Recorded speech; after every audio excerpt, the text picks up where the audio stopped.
welcome to Mock the Week. I'm Dara O'Brien. Joining this week are Alistair Beckett-King, Athena Kugblenu and Ed Byrne, Laura Lex, Hugh Dennis and Rhys James.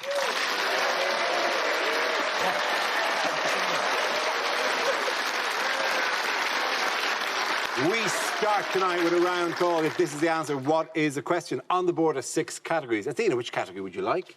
Sport, please. OK, your topic is sport. The answer is 1 billion. What is the question? Oh, is it number of votes Donald Trump thought he got in the last election? Is it, according to the Daily Mail, how many Muslims live in Didsbury?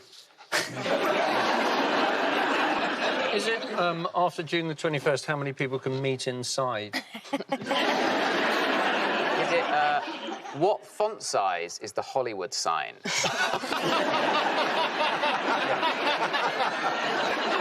Is it, how many series of Mock the Week will there have to be before it gets nominated for a BAFTA?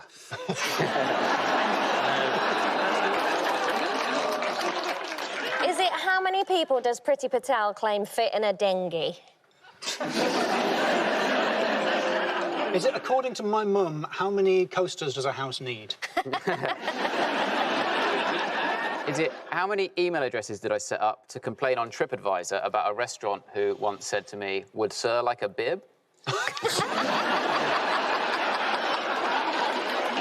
When Meghan Markle had her baby, how many blood vessels did Piers Morgan burst? Is it, how many gallons of water can you save simply by turning your taps off when you go on holiday? If you had invested in Bitcoin in 2010, how many people would you have bored to death by now? Is it how many children called Lilibet will be born in the next 12 months? Yeah. Is it, what might you say to a waiter called Ian if you wanted the bill?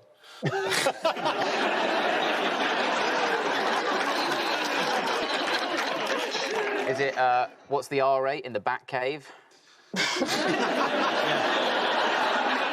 No, any of the correct answer, please? Is it, how much money do they reckon the euros are going to be worth to the British economy? Absolutely right. Thank you very much, Ed Byrne. Very good.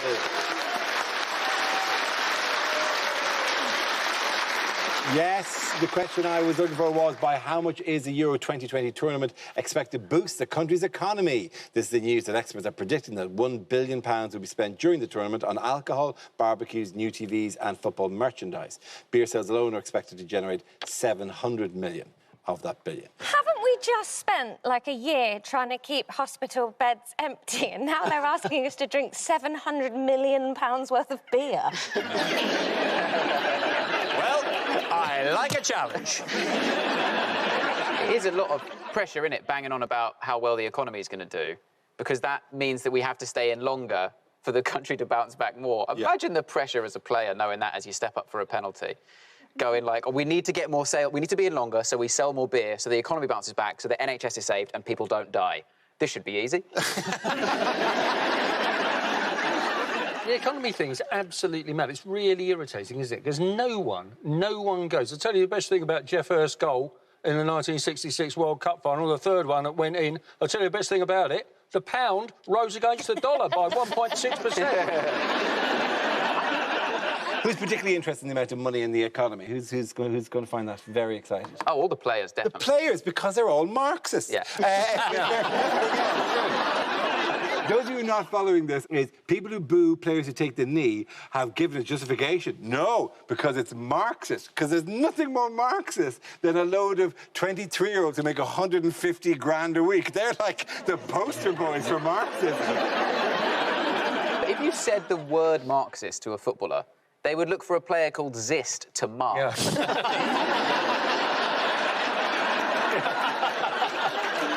I think it's admirable because what they're doing is they're booing an anti-racist gesture, but they're saying by booing it, they are themselves being anti-racist because they think the gesture... Maybe they don't like the idea that black people are kneeling. Like, get up! You know, rise above your situation. Yes. And, you know, thank you for the advice, Dave. The problem is it's virtue signalling, isn't it? Now, I, for one, would never virtue signal. But loads of the fans are going, no, I was actually booing racism. Right, so when I was booing, it's because I think racism is bad, right? Which is the worst. They're 2 weeks away from going, no, I was saying boo, Black Lives Matter. That's what they're about to get. I don't buy it at all. They go, no, I was booing racism. Yeah, and you were just throwing that at that black pair because you thought he was short of potassium. Yeah. But sometimes it gets your back up. Like, my mum booed quite a lot at my wedding. Like, 6 years later, still married, so... Did you take a knee during the vows? Well, yes, and the vicar was not happy. No. But in my defence, he should have done his fly-up. Moving on, the G7 is taking place this week, excitingly. Do you know where it's taking place? In my pants. No. Yeah. Well, only because it's less congested there than in Cornwall. The G stands for gonorrhea. Yeah. It's taking place in Cornwall, a place called Carbis Bay. Called Carbis Bay. That looks delightful, doesn't Yeah. it?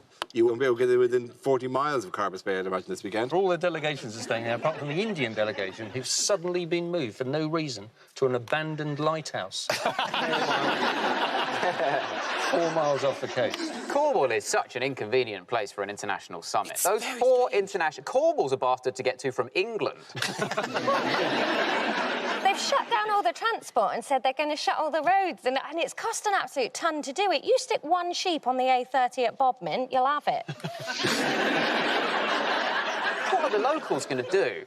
These locals, they get freaked out by city folk with their joined-up writing. What are they going to do when they see a German? They're going to go mad. It's going to be massive. They've doubled the police presence to 5. It's 5,000 police, isn't it? For 7 people. Yeah. It's like 800 per person. How dangerous do they think pasties and fudge are? Moving on, what was notable about Prince Harry and Meghan's new arrival? I love this, because they've called her Lilibet, haven't they? Which is the Queen's nickname, and loads of people are furious about it. They're like, it's the Queen's private nickname. How could you possibly do that? And I feel like if her private nickname is at a privacy level that I know it, it's probably all right for her actual grandson to give it to his kid. It's almost like people just want to be angry about Meghan and Harry. Almost like they just have any excuse. Yeah. They called it Lilibet because it sounds like Lilliput, because they think we're all just little people. Is her nickname Lilibet? Yeah. Lilibet. I thought her nickname was Her Majesty. That's her gang name. Gang name. Does it not suggest the future, though? Because they use their children's names, don't they? So Archwell is their not-for-profit kind of wellness organisation. Lilibet will probably be their online gaming empire. You think? Yeah. I think it's been such a hard time for the royals recently, though. You know, Prince Philip very sadly died. Prince Andrew very sadly still alive. And I have a lot of respect for Meghan and the Orange One for doing the only respectable thing that an aristocrat can do, which is piss off and get a job. It's a very important thing in our culture. People are always saying that to you. We don't all have to name our child after our grandma's nickname, do we? No, we don't. I don't want to call my baby Long Boobs.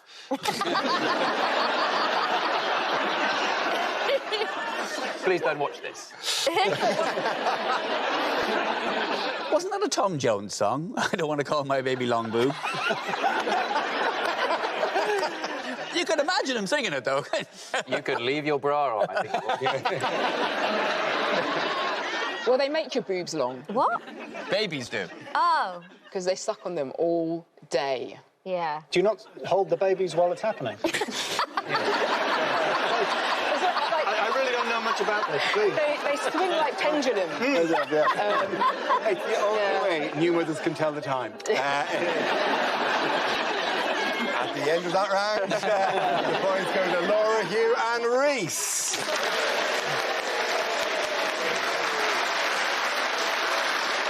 Now we play a round called AstraZeneca, baby.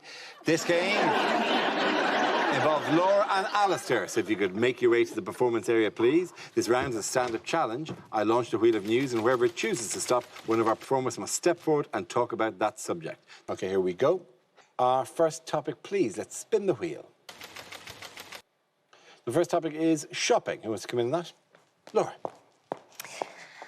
I fully hate shopping, and I've had to do quite a lot of it because of all the weight I've put on through the... I mean, who could have foreseen that being completely stationary with only access to supermarkets would have had this effect on my body? But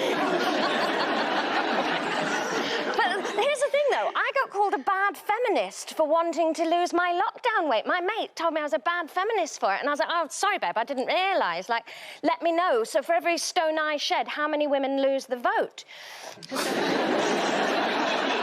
I didn't know it worked that way, you know, but she said I was a bad feminist, and I was like, oh, OK, why? And she said, well, it's the patriarchy, isn't it? The patriarchy makes you not like your body. And I was like, well, don't get me wrong, sweetheart, like, I love blaming men for stuff.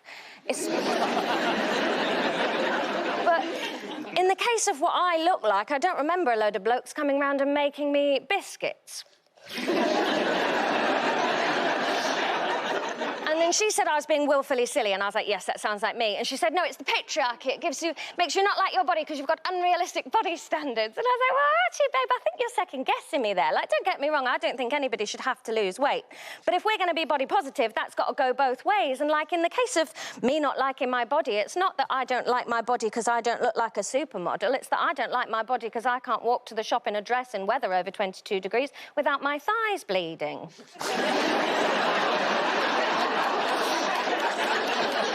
That's all I'm really looking to get rid of. I don't want to be a size 0. I just want for all my clothes to be sitting down clothes. I'm tired of having a pile of trousers that I can wear, but only if I'm going to be stood up all day. And even then, I'll take my outfit off at the end of the day, and every single seam in everything I'm wearing is imprinted into my flesh in livid little red lines. When I get naked, I look like a tailor's training dummy. Thank you very much, Laura. That leaves us with Alistair. Let's see what your topic is. Let's spin the wheel. And it's nationality. So I'm half Scottish, and it's mostly concentrated in the face, which is a problem. Because I would like nothing better than to, you know, do celebrity impressions for you, but I can't, because whenever I try, they come out too Scottish. Like, if I try and do an impression of the actor Robert De Niro, I just look like a Scottish man who can't believe you're breaking up with him. Robert De Niro.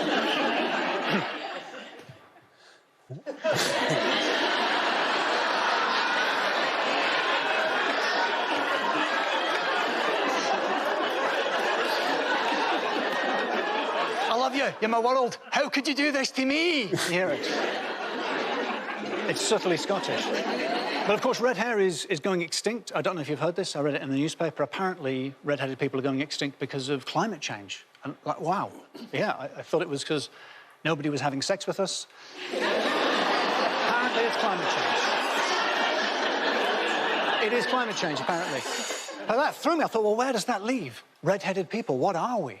A dying breed. And I realised what we are is the last great mythical beast of the British Isles. You know? Griffins, unicorns, the gingers. That's the way things are moving. And I envy you. I envy you that the non-gingers, you're going to be able to say one day to your great-great-grandchildren, you know, I saw one once. A live ginger. That's going to blow their minds. Oh, tell us, what was it like? Are the stories true? You'll say, oh, it was indescribably beautiful. I saw it there with the rays of light glinting in its copper mane as it gamboled about unsteadily on a pair of milk bottle legs. Pausing just momentarily to ritualistically apply high-factor sun cream. And then, children, it looked up at me and our eyes met, and we shared a magical moment. And then it ran off into the shade.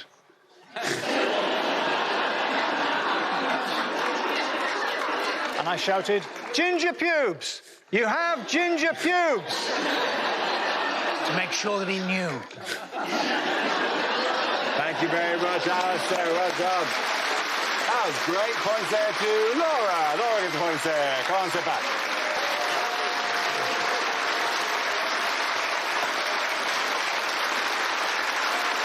Our next round is called Picture of the Week. I show the panel a topical image and ask them to tell me what's happening. So what's going on here? New dating app launched. He looks like he's been asked to read at his own memorial service. If you're trying to appeal to the general public and you want something to make you seem like a nice guy, I can't think of a better person to sit next to than Piers Morgan. It's like if you want to appear fragrant, just sit next to a pile of shit. Suddenly... Hey, Ed, why do you think I sat here?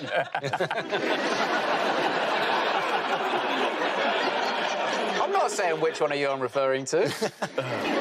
I like to think Piers Morgan is just thinking to himself, oh no, did I take down my massive poster of Keir Starmer before I invited him?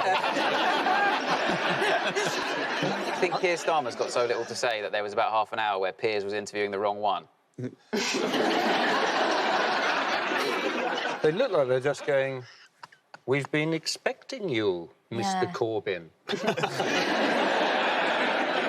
Are they saying, please help us, our planet is dying? You know when you're drunk and you come in as a teenager and your dad's sitting there on the sofa with the ghost of your other dad? Like... Yeah. It's a bit like, what if Top Gear didn't have cars? I like the idea that Keir Starmer is the first person ever to put himself in room 101. What were the big reveals? What were the big news? Oh, there were loads. One of the big ones was he hates his middle name. Which is? Which is Rodney. Yeah. His full name is Keir Rodney Delboy Trigger Starmer. And he uses moisturiser. He used moisturiser, yes. So why is he so dry?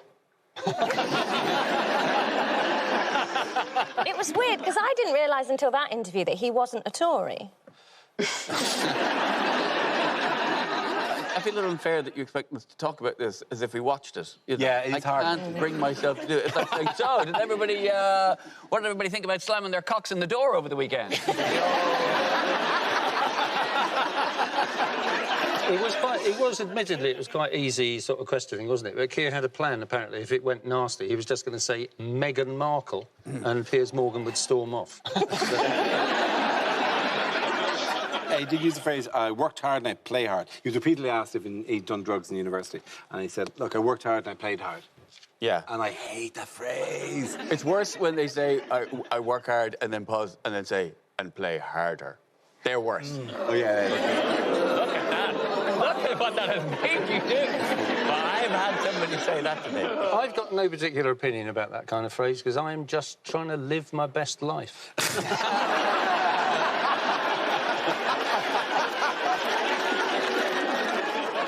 In other news, what did the US military conclude this week? I don't think they've said anything. They're going to release a report on UFOs. Yes. The report says, Dara, as far as I'm aware, that they're not quite sure.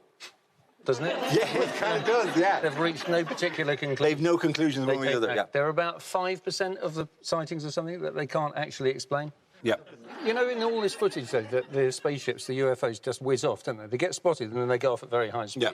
Which would indicate to me that the aliens in those spacecraft have nicked them. I think we have to remember that this report comes from the Pentagon, so there are a lot of sides to it. We need aliens right now, don't we? We need a new common enemy. We're too divided, all right? When COVID came along, right, and at first, we all were suddenly on the same team, weren't we? We were all, like, helping out our neighbours, and we got into nodding at each other in the street, and on Thursdays, we'd go outside and clap the road or whatever, right? And then we all got divided again over vax or no vax, lockdown or no lockdown. We need a bunch of aliens to come down so that we can all collectively get together and go, fuck off. That's what we need. That's all we do. That's all we do. I think we already have Piers Morgan for that. Yeah. Who said this week that they don't think we're alone in the universe? Oh, Brian Cox. Brian Cox did, yeah. Whoever he is alone since the two of you don't work together anymore. Very much. So clearly he got UFOs in the divorce. Really weird, people's kind of feelings about this. Just doing a television show with somebody, it's like, oh, you two were, what, married? No. I saw it just 2 days a year. Anyway, good. People think that you're my wet nurse. I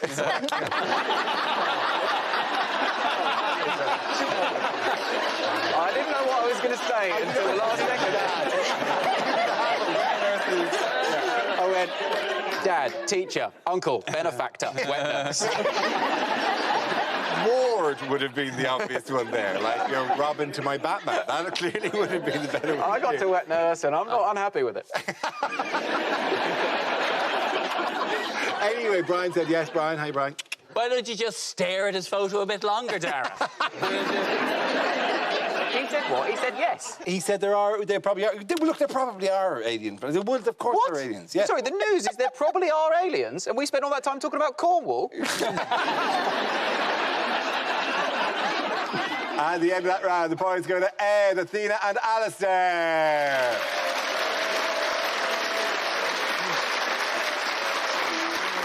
Now we come to scenes we'd like to see, so if everyone can make their way over to the performance area, I'll read out this week's topics, and we'll see what our panelists can come up with. OK, here we go. The first subject is things you wouldn't hear at an awards show. Welcome to the Cost Cutting Awards. That's it. Good night. I can't believe I won the award for most expansive vocabulary. This makes me feel nice. And there we go, Noel Clarke.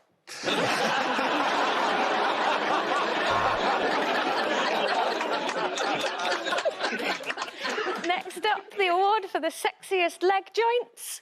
And the nominees are...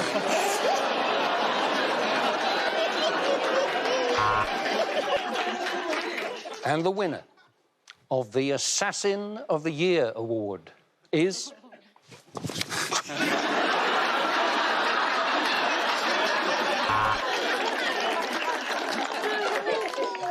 This is a fix. You people wouldn't know talent if it spat in your face. Anyway, the nominees are...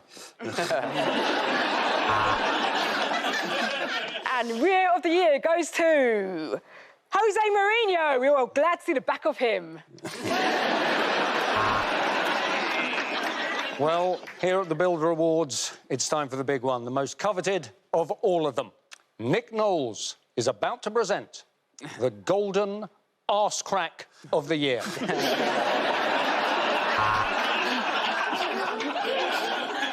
We'd like to thank our sponsor tonight here at the Golden Globes. It's Persil, keeping your laundry and nominees whiter than white.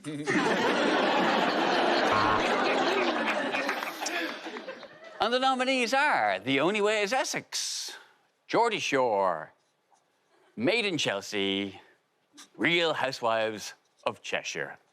And the award for biggest pile of fucking shit.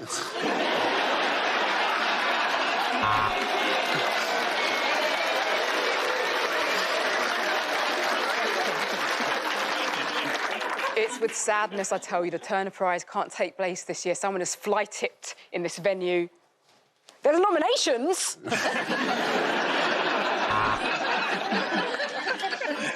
This is the People Who Can't Read Maps Award. Let's take a moment to think about those who couldn't be here tonight.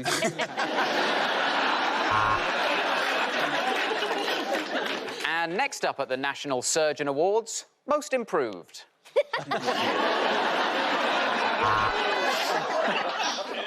This is the National Wine Spillage Awards. Let's go to the red carpet.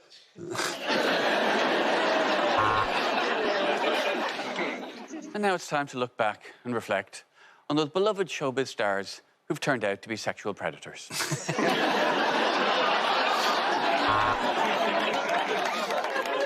And now it's time for Best Sanitised Children's Hand Puppet. And tonight, it's a clean sweep.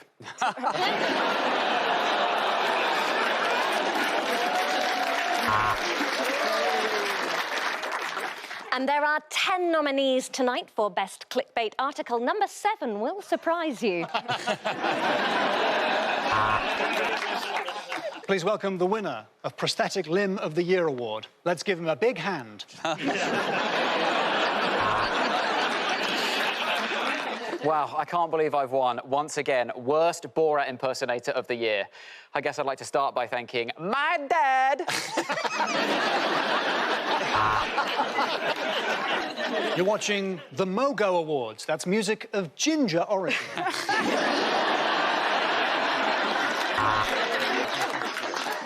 And the Mogo Awards have been cancelled this year due to Ed Sheeran not being well. What else you got? What else you got? Don't make me shout Mick Hucknall. Come on. Give me my dignity. That is actually something he says whilst having sex. He says,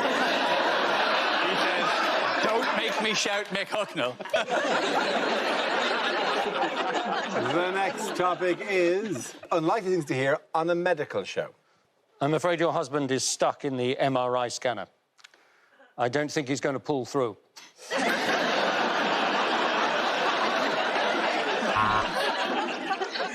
Well, mister, you're going to have to learn how to hold your drink. We've amputated your arms.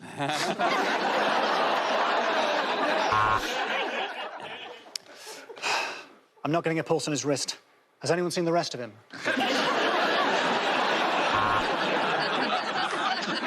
Tonight on One Born Every Minute, you should never say a baby is ugly, but we put this one back in to finish.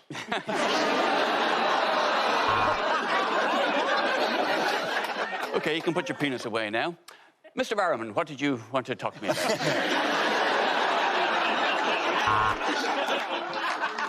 So you're saying you've had explosive diarrhea for an entire week?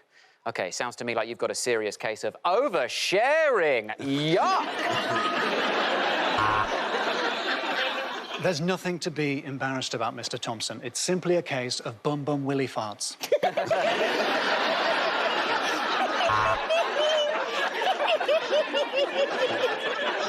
Well, this is the weirdest medical condition I've seen since that Irish guy who presses a buzzer every time he gets a boner.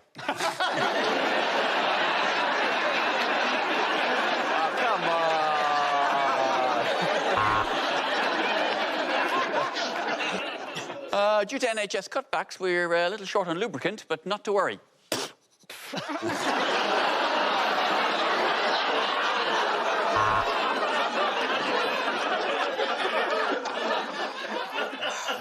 Time of death, 12:30 a.m. Yeah, I know it's 10:30 in the evening, but I went overtime, so... Right. Look, I know it's the first 5 minutes of an episode of Casualty, but I just think it's fine to let little Billy play on the swing with a chainsaw. Now, come on, I am a doctor. There's nothing you can show me that's going to shock me. What the fuck is that?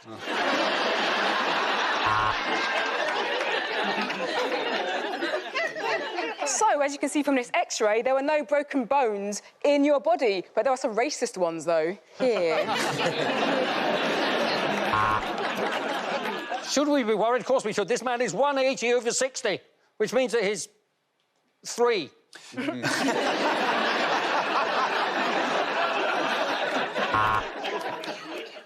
And have you been affected by any of the issues we've discussed on embarrassing bodies tonight? Ew.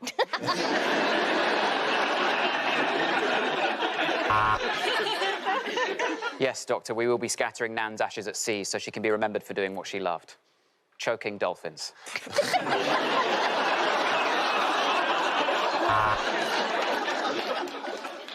Beep, beep, beep. Popcorn's ready.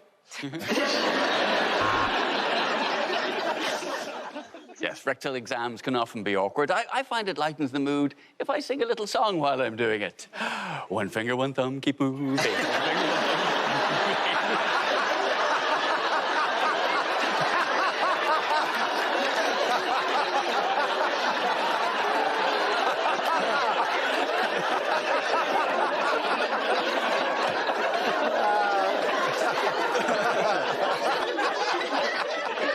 I've got a feeling that one's going to be in the show. At the end of that round, the points go to Laura, Hugh and Reese.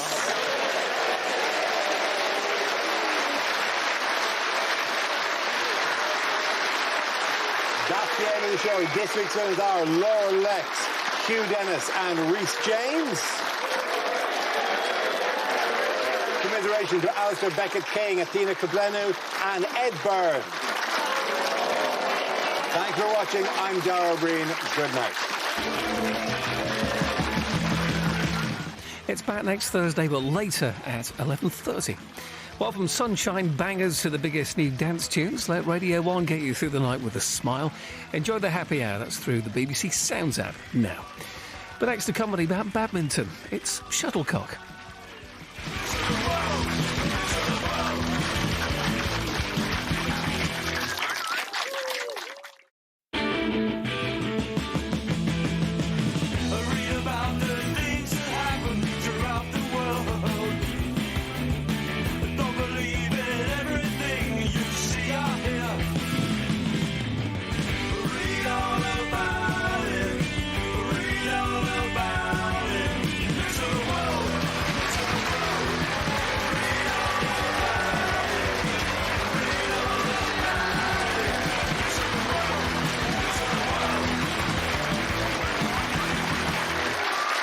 Welcome to Mock the Week. I'm Dara Breen. Joining this week are Evelyn Mock, Maisie Adam and Ed Byrne, Angela Barnes, Hugh Dennis and Glenn Moore.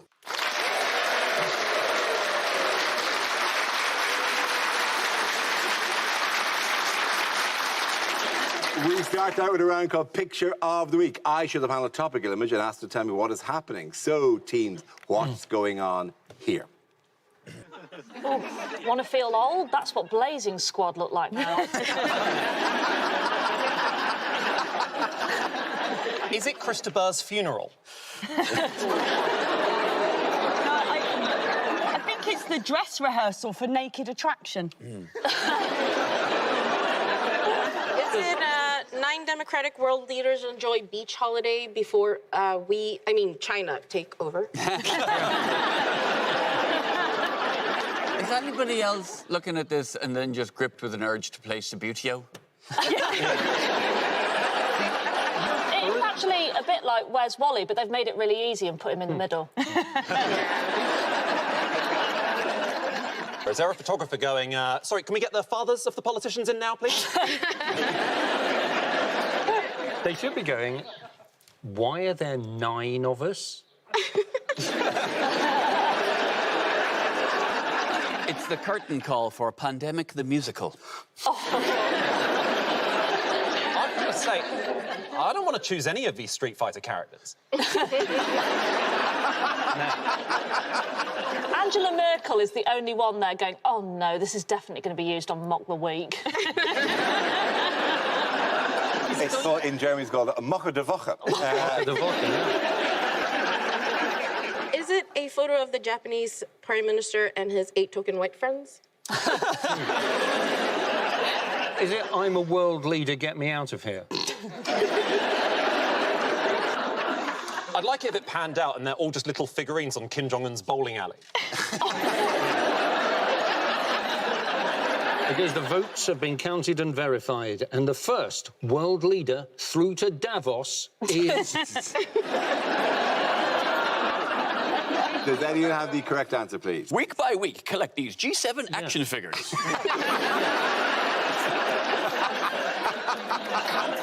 Build up your collection to form your own useless jamboree. Is it the G7, Dara? Yes, it is! Thank you very much, Very good. Yes, these are the leaders of the G7 countries, as well as the presidents of the European Council and the European Commission. This is the news that this week, the G7 summit took place in Cornwall, where the leaders discussed climate change, the COVID-19 crisis, and China. How do you think the summit went? Overall, it was a pretty good summit, wasn't it? I mean, they signed an environmental agreement, which they then celebrated by a flypast by the Red Arrows. Their famous red, white and blue trails of pollution. It was amazing. Unfortunately for Boris, the trail of the Red Arrows makes the French flag, which doesn't work very well.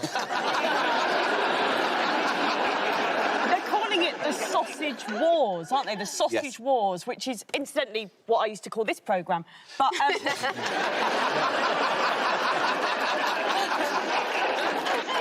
in a sausage war, really, what's the worst that can happen? Historically, Britain has entered a sausage war not long since they had a cod war as they slowly worked their way down the chip shop menu until 2024's curry sauce war. Well, I read that they were going to meet the royal family and be serenaded with sea shanties, and I was so disappointed when I found out that those were two different events. I'd have loved to have seen. Imagine this lot rock up and Camilla Parker Bowles is there going yo ho yo ho. It's interesting. Like, we don't have sea shanties from where I'm from. Like, we have what's it called? Music. Why was the barbecue criticised? They felt that there was too many of them and they weren't socially distant. Yeah. When pubs and all that kind of things aren't allowed to open up properly, why are the people who run the world allowed to do things we're not? I thought it was a strange people going, oh, how dare they? How dare they be out doing... Meanwhile, behind them, there's a pub garden full of people watching England play football, rolling, shouting, and hugging each other. And then wild dancing up and down, just going, oh, it's one rule for them, it's one rule for them, and one rule for us. Barbecues aren't a place for adhering to laws. The last one we had, my Uncle Kevin got nicked for bigamy. That's just what happened. One of the decisions they made was to be tough on measures on burning coal, and they're burning coal.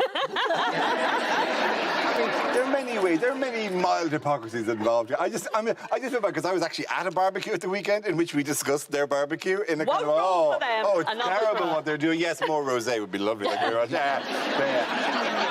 Meanwhile, what's going on here? He has got an amazing ability, Joe Biden, to look like a 2D cutout of Joe Biden. I'm just thinking the way the Queen is holding her gloves, she's about to slap Biden in the face. I demand satisfaction, sir.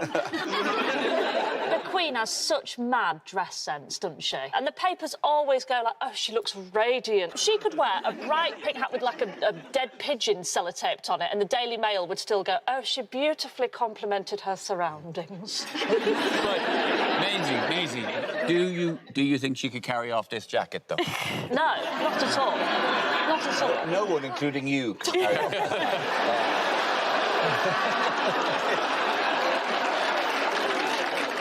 I know that she's not allowed to, like, technically make or change any laws, but she breaks some fashion ones on the regular. When he turned up with Jill Biden, she was like, oh, your wife, you didn't mention you had a wife. Did you see that photo of the Queen cutting that cake with a sword? With a sword. It's just crazy. Doesn't it make you think that just maybe Philip was the ordinary one, and that actually the whole time he's just been keeping a lid on her erratic behaviour, and now we don't have Prince Philip, we're just gonna see a whole mad side to the Queen. She's gonna be using a sword to cut ribbons and do openings, cakes. And then she's going to knight people using scissors and cake knives. The idea that maybe, like, two aides were talking and were sort of like, she's been coping really well about Philip. She's been, oh, my God, she's cutting a cake with a sword. Oh, my God. So I tell you the really sinister thing about that. She's been practising all week on Colin the Caterpillar. Biden said that the Queen reminded him of his mum. Yes. And, like, how outdated were the Queen's views where she reminded Biden of a Victorian? Is it my imagination, or does Jill Biden just look slightly on the wonk? And the Queen on the wonk the other way? Just slightly. I know what it is. They're both wearing menopause magnets, and they're... I genuinely tried one. They're called... Oh, what are they called? Like lady care or something. They're called... They're these little magnets. You put them in your pants, right? It's supposed to be good for menopause symptoms. And it's fine until I was in an office and I leant over the desk. And when I stood up, all the paper clips had just got to my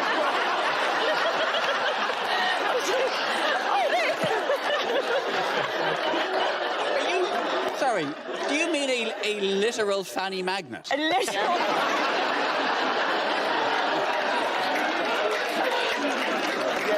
Goes to Ed, Maisie and Evelyn.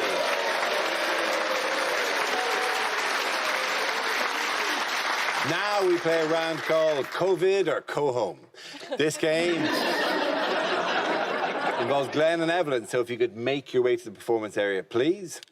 This round is a stand-up challenge. I launch a wheel of news, and wherever it chooses to stop, one of our performers must step forward and talk about that subject. OK, here we go. Let's have our first topic. Let's spin the wheel, please. The first subject is identity. Who wants to come in that? That'll be me. Yeah.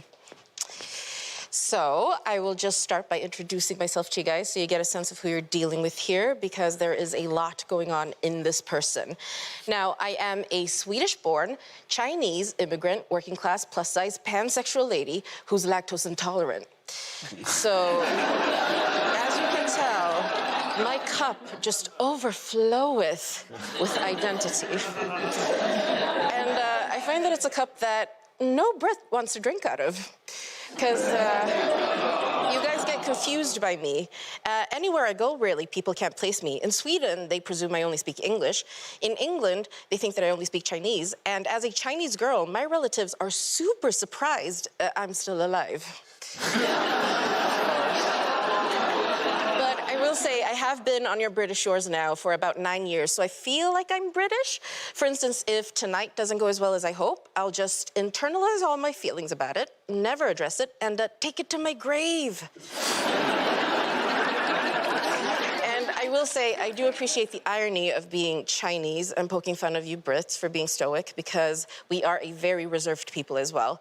However, the difference I find is that when the Brits repress feelings, you tend to go into alcoholism. When the Chinese repress feelings, we go to work and take over the world. Which, ironically, you guys used to do. So. Lovely stuff. Thank you very much, Evelyn. That leaves us with Glenn. Let's see what your topic is. Let's spin the wheel. And the topic is family. I've always had a very, very close relationship with my parents. I first realised that when I was at boarding nursery. And I was very close with all my relatives, actually. I love my grandparents. My grandma's an Elvis impersonator, in the sense that she's not alive anymore. And she died a few years ago. She lost her 8-year battle with not getting hit by a car. But I had close talks with all of my relatives. I remember when I was 15 years old, my uncle sat me down to have the talk, but it turns out I didn't know what sex was either. I like going to visit my parents, you know? Sometimes it's nice to visit your parents because it's nice to remind yourself of what loo roll is meant to feel like. I don't know where parents get their loo roll from. The towel section at John Lewis, it's got like a tog to it, so it's like trying to flush a duvet. It's excellent. I like going to visit my parents, but the only thing I don't like is how remote their village is. It's an area so remote that the last time I was there, I got a pop-up on my laptop saying, click here for pictures of lonely singles in your area, and I clicked on it, and it was just pictures of me. It's so remote. Basically, my parents live in a village that's got no phone signal, no radio signal, and some internet, which, as we all know, is significantly worse than no internet. Because at my parents' house, I can get no internet reception in my bedroom, but I can get perfect internet reception in the airing cupboard just across the shitting hallway. So if ever I wanted to load up some sort of mature content, I've got to load it up on my laptop, then I've got to take it to stream in the airing cupboard for 10 minutes, like some sort of porn microwave. Take it back to my bedroom again. You can guarantee halfway through a video it suddenly starts buffering again, so I've got to take it back to sexy Narnia. Trying to hop across the corridor with my trousers around my ankles. I can guarantee that's when my parents catch me in the act as well, so I look like the Pixar lamp. It's a nightmare situation to be in. Thank you very, very much. Well done. Points there for Glenn. Well done. Both of you come back.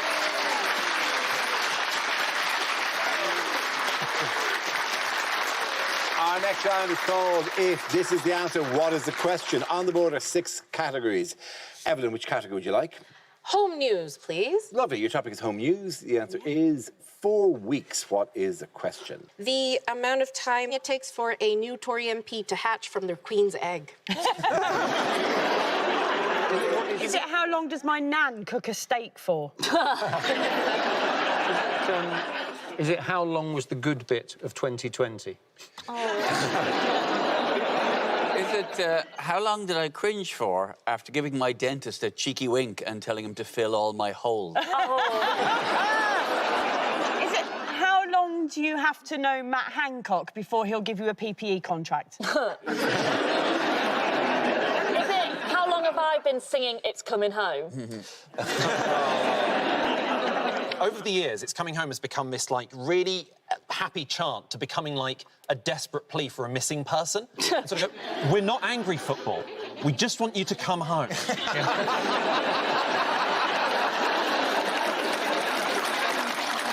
how old will Lilibet be before Piers Morgan writes an article saying she betrayed the royal family? Is it what would force us to mock 4 times as hard?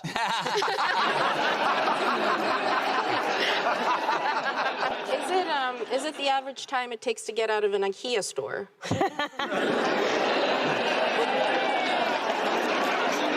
Is it how long is a quantum physicist's dick? Is it how long do I have it before I start referring to it as long diarrhea?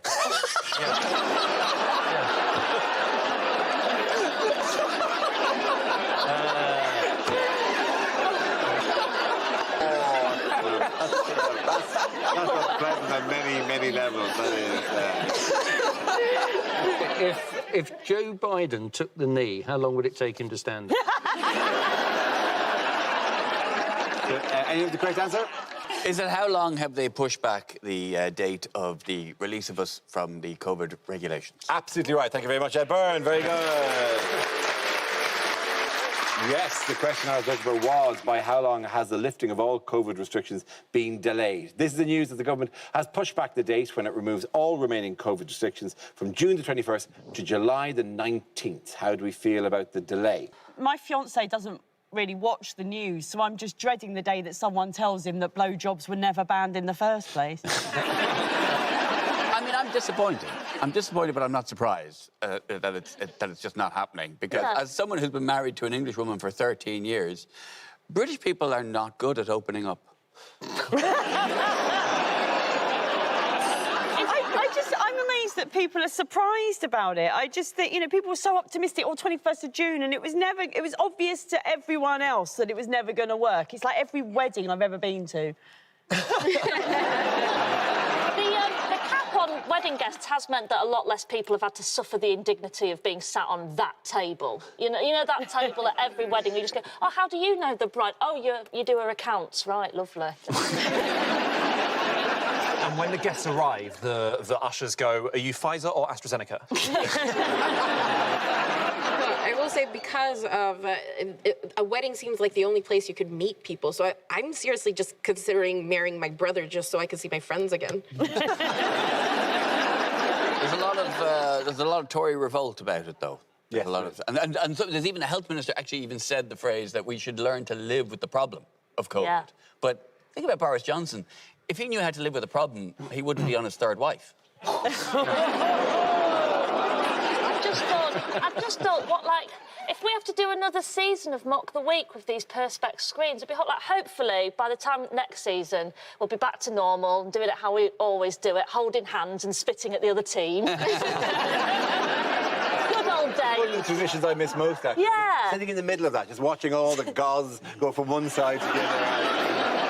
Slam on each other. And I will, if we, hopefully, we'll get this, we'll get back to normal in some shape or form. But I will miss you. I will miss you, Zoom people. I will miss, oh, no, don't. I said I wouldn't cry. Even some of the most insincere responding I have ever seen there.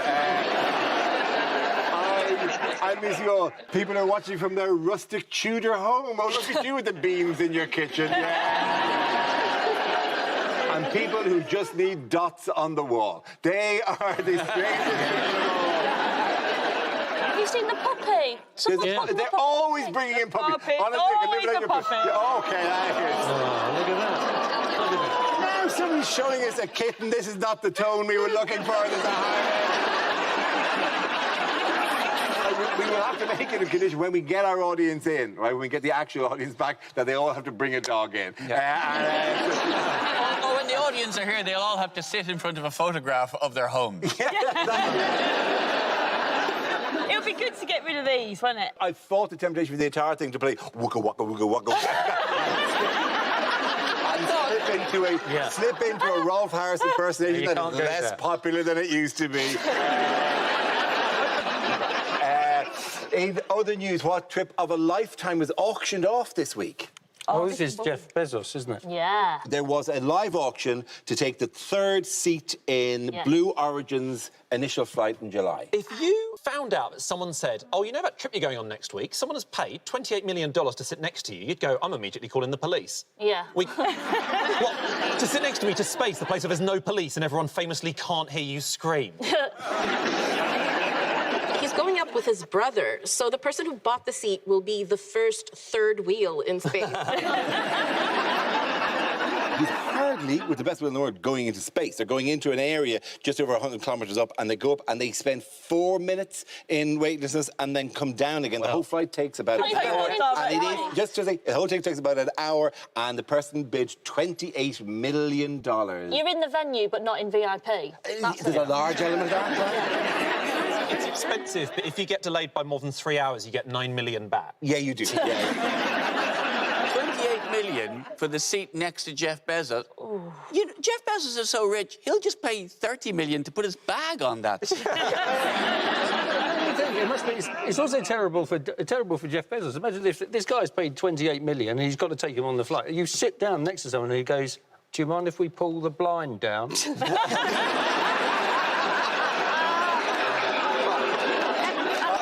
I don't like because the sun. Not really into space myself. Never really saw the appeal of being a book.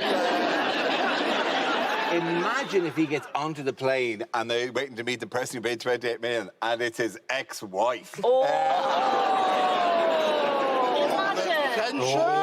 There's a movie, Dara. His ex-wife has spent 28 million on the seat behind, so she could just kick him all the way. I really hope. Or reclining into him. I really hope the person who's bought the seat is Elon Musk, so he can just sit the whole time like a dad at a barbecue going, not how I do it.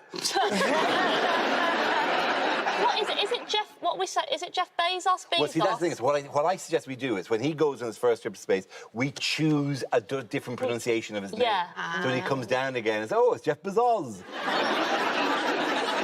Or he goes up and we all put on ape costumes, and when he comes down again, we all go, "You've landed on the planet of the apes."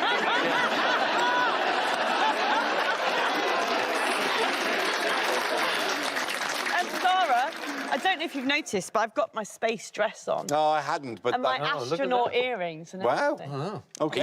He doesn't notice what women are wearing anymore after the whole Me Too thing. He's just been warned off with the whole. Never look at that. Do not. I look them right in the eyes. Look women right in the eyes. I'm just the only place I see women anymore. Right in the eyes. Yeah. Not the knockers anymore. Right in the eyes. I mean, it was the knockers for years, but now it's eyes, not Dara, knockers. with all the will in the world, Dara, I'm in my mid-40s now. To look at my knockers, you'd have to get under the desk. That's what I used to do. OK. At the end of that round, the points go to Angela, Hugh and Glenn.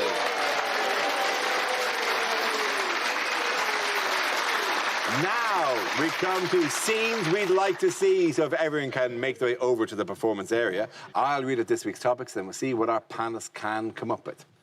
OK, here we go. The first subject is things a continuity announcer would never say. Who commissions this shit?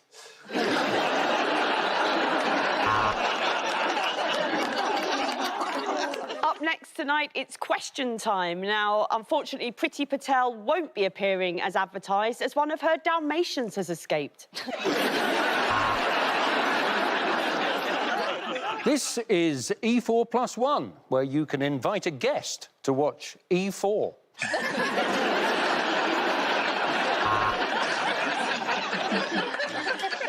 Do not adjust your set. Yes, there really are 3 women on an episode of Mock the Week.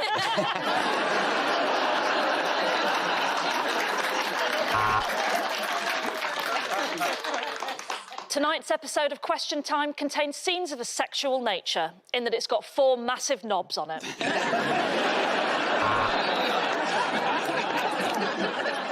All episodes are available on demand from our streaming service or from my Uncle Ming at his DVD stall at Camden Market.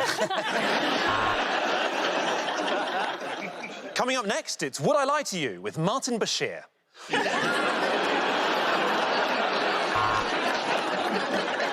Well, I can't tell you how much I've been looking forward to this. It's time for Line of Charlie. Duty, Line of Duty.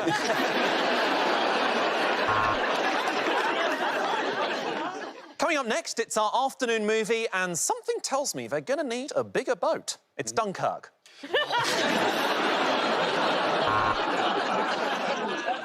Next, the Great British Sewing Bee, where you'll be learning some tips on how to make denim look old. The show contains some distressing scenes. The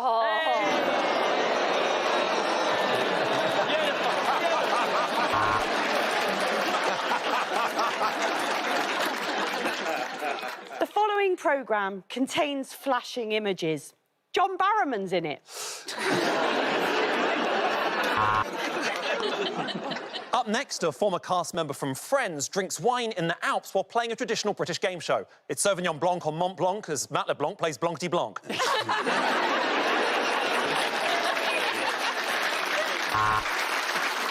We interrupt this programme to bring you an important news bulletin, or as I like to call it, Guess Who's Died?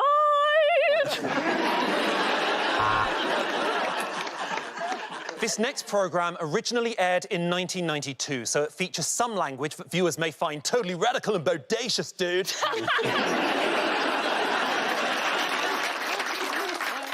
Well, tonight it's Killing Eve, which means tomorrow it's Killing Day.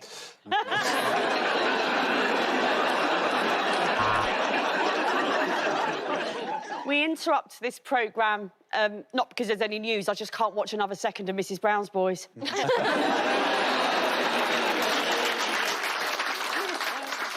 You're watching Dave because you don't trust him around your girlfriend.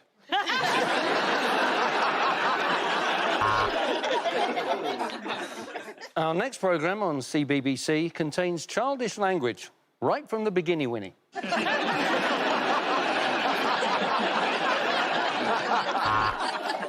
Now it's time for The Muppet Show, or as it's officially known, the government COVID briefing. Next on BBC Two, Professor Brian Cox will... Oh, I've come.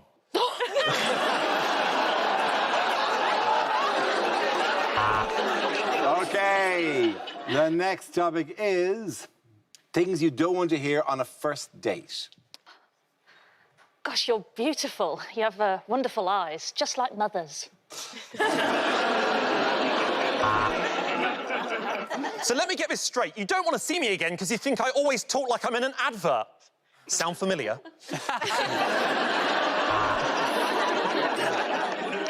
So, do I pay you now or at the end of the night? No, my wife died nearly an hour ago.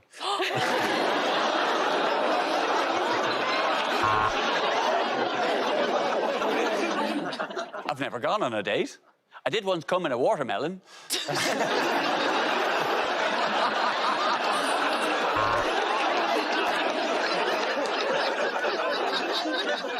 Should we just get a couple of Diet Cokes? I hope you like it here. This is my favourite vending machine.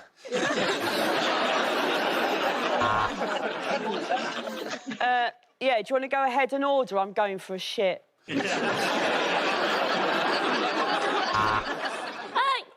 get a wine. Yeah, sorry, my ex used to say that I got a bit weird after a wine, but that's because he couldn't handle my emotions.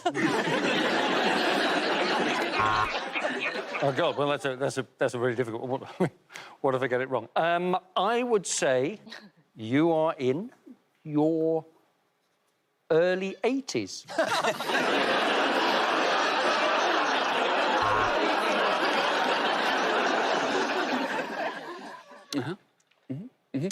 Boring!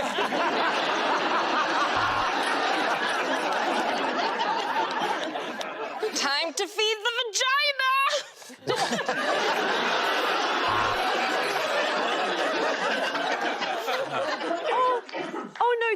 sorry, it's not because I'm an anti-vaxxer that I haven't been vaccinated. It's because I'm 12.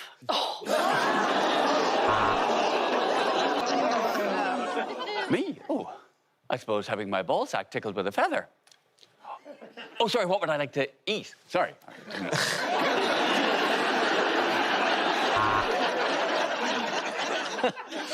So many questions. How much do you weigh? You haven't got any allergies, have you? No, sorry, it's just your head looks massive.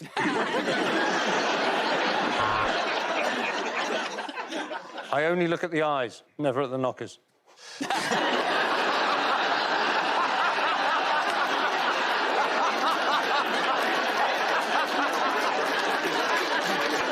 the end of that round, the boys are going to end Maisie and Evelyn.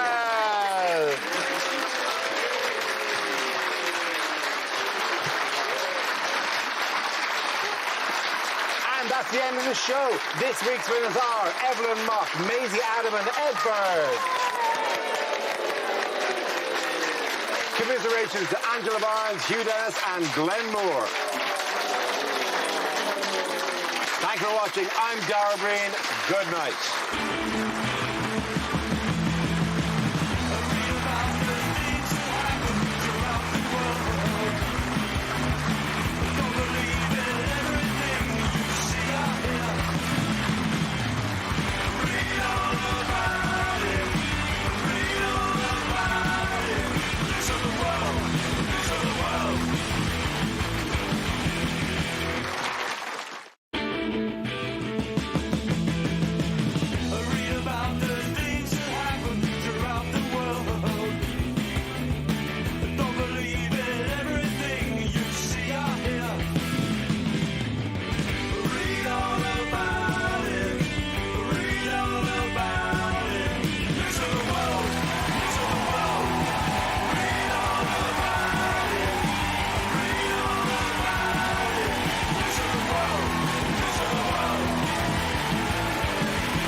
Welcome to Mock the Week. I'm Dara Breen. Joining me this week are Ria Lena, Rhys James and Ivo Graham, Maisie Adam, Hugh Dennis and Alistair Beckett King.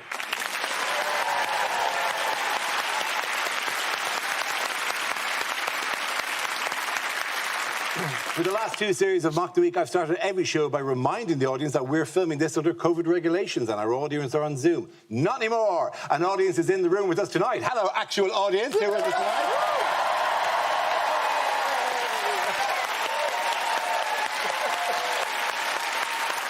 We have, however, kept the Perspex dividers because we began to need them. We start with a round call. If this is the answer, what is the question? On the board are 6 categories. Ivo, which category would you like? I would like world news, please, Dara. An excellent choice for a show like this. The answer is 1.5. What is the question? What number do I use when referring to a sit-down wee?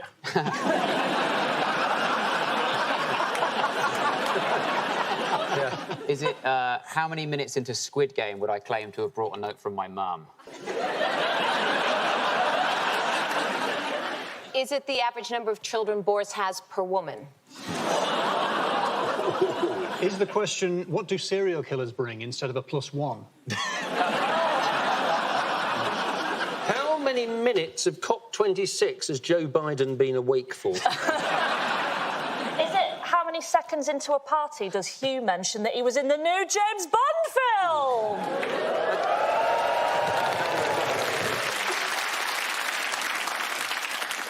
And how many seconds was he in it for? Yeah, no.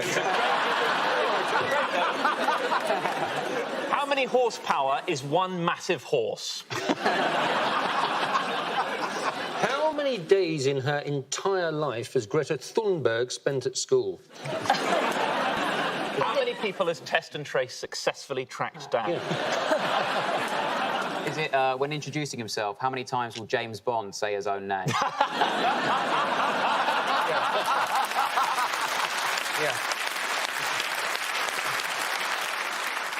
Is it how many PhDs the average Asian has while still disappointing their parents? Yeah. Do you want to bring us to the correct answer? How many gift horses did I look in the mouth before I finally coined the expression, never say boo to a goose? It is what... How many degrees centigrade are we trying to limit the increase in the world's temperature? That'll do fine. Thank you very much to you, Dennis. You're absolutely right. Yeah. Yes, the question I was looking for was, what is the maximum that global average temperature can rise before catastrophic climate change? This is news that at this year's COP26 in Glasgow, world leaders are being urged to honour the 1.5 degrees Celsius global warming target they set out at the 2015 Paris summit. Unfortunately, the planet is currently on track for a rise of 2.7 degrees, which the UN says will lead to a climate catastrophe.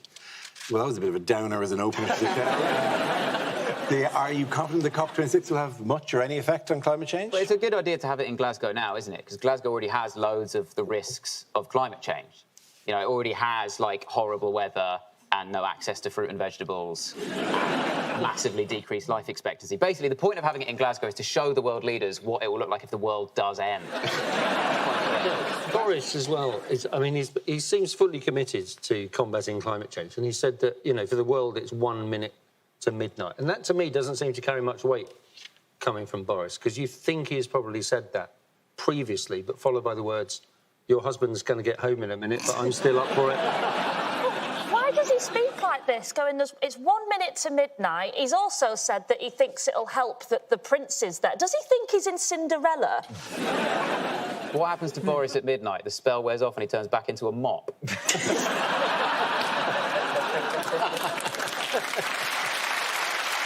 He fell asleep, didn't he? This is not a great photograph. Literally everyone else is wearing a mask and awake. And it seems like they're the two basic requirements for somebody sitting in the front row is wear the mask and stay awake. Even if you've got to put cocaine in the mask, whatever you got to do, do the thing, right? I know he fell asleep, and Biden fell asleep as well, but in their defence, the heating was on really high in there. Who did US President Joe Biden attack on the eve of the COP26 summit? He went for the big boys, didn't he? He did? Russia and China. Yeah. He went, Russia and China are absolutely... That's Russia and China, though, was it? At least they're not...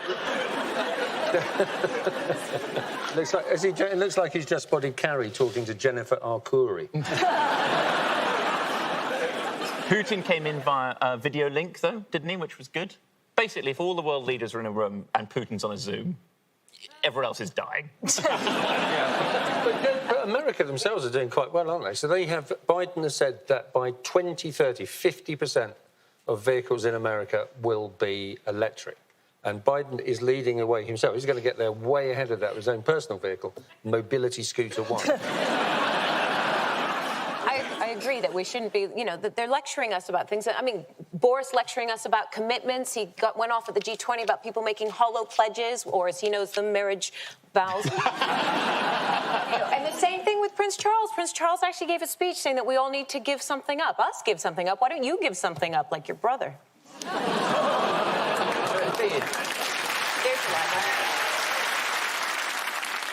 People slag Boris off, though, saying he's a hypocrite for private jet and all that. But remember, for years, he travelled to work on a zip wire, OK? That's true.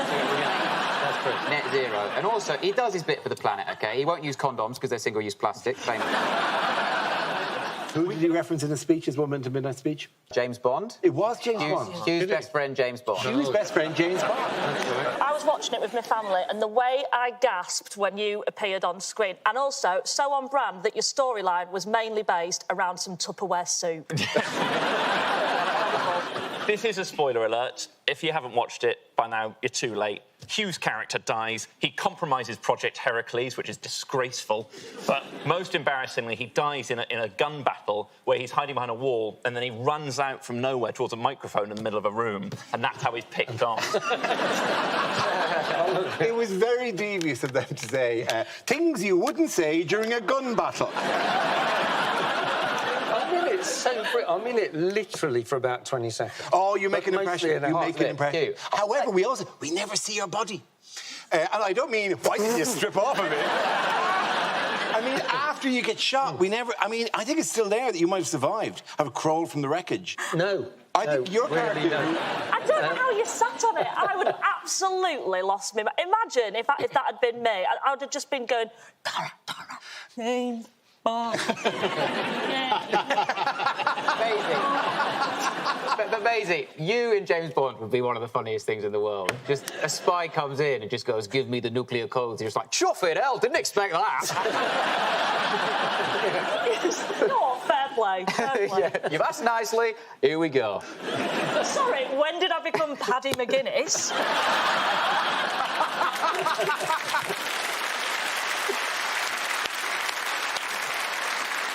Well, as far as me and Ivo are concerned, about 27 years ago. Don't bracket me. Yeah, with it, I didn't attempt a Yorkshire/Lancashire accent, Reese, because I knew I would fail. Not you now, failed but- alone. Not now, but what were you doing in the rec room at Eton, mate? We know what you're up to there. We weren't doing accents, our mouths were full.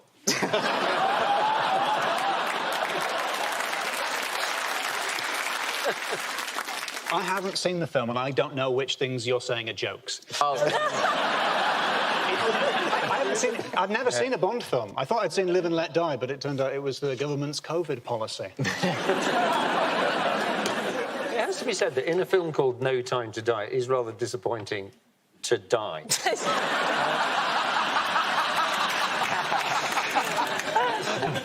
In addition to the delegates from around the world, who else has turned up in COP26 in large numbers? Greta was there, wasn't she? Greta Thunberg was there? Greta was there, and then she was like, oh, but I haven't been officially invited. So she actually just stood outside with the protesters and was last seen chanting, you can stick your climate crisis up your arse. It does feel like it's a bit of... I know what you was trying to say, but it does feel you can shove your climate crisis up your arse. Feels like a U-turn on behalf of Greta Thunberg, actually. It's not on brand, is it? Are you no longer into the whole... No. This climate Imagine crisis. if she's Shove it up your arse. she's just there with a placard, be like, it's a hoax! It's a hoax! I was wrong! It's a hoax! But she's got to do that, because what happens... I love Greta. What happens if she succeeds, right? What happens if we set these targets, we meet these targets, and we avoid a climate crisis? What does she do then? She's not been to school for 6 years. Instagram. She's got Instagram waiting for her. Isn't that where everyone else goes, where they haven't been to school and they're just famous for being famous? What, you think Greta Thunberg's going to end up being like, hey, guys, you can get teeth whitener if you just use the code... Climate change is fine. In Greta's defence, I feel like I have to defend Greta, because I think pretty much shoving anything up your arse will reduce emissions. Yeah. It makes perfect sense doing it in Scotland in general, because the main group of people who don't want the planet to get 1.5 degrees hotter is gingers. And I go over to my ginger correspondent for confirmation. Thank you for being an ally, Reese. OK, at the end of this round, the points go to Maisie, Hugh and Alistair. Now we play a round called COP26, a load of these. This game involves Ivo and Alistair. If you could make your way to the performance area, please. This round is a stand-up challenge. I launch the wheel of news, and wherever it chooses to stop, one of our performers must step forward and talk about that subject. OK, here we go. Our first topic, please. And the topic is class. Who wants to come in on that? Oh, good. Ivo. I went to boarding school as a teenager. We did things differently there. Hello, old flame.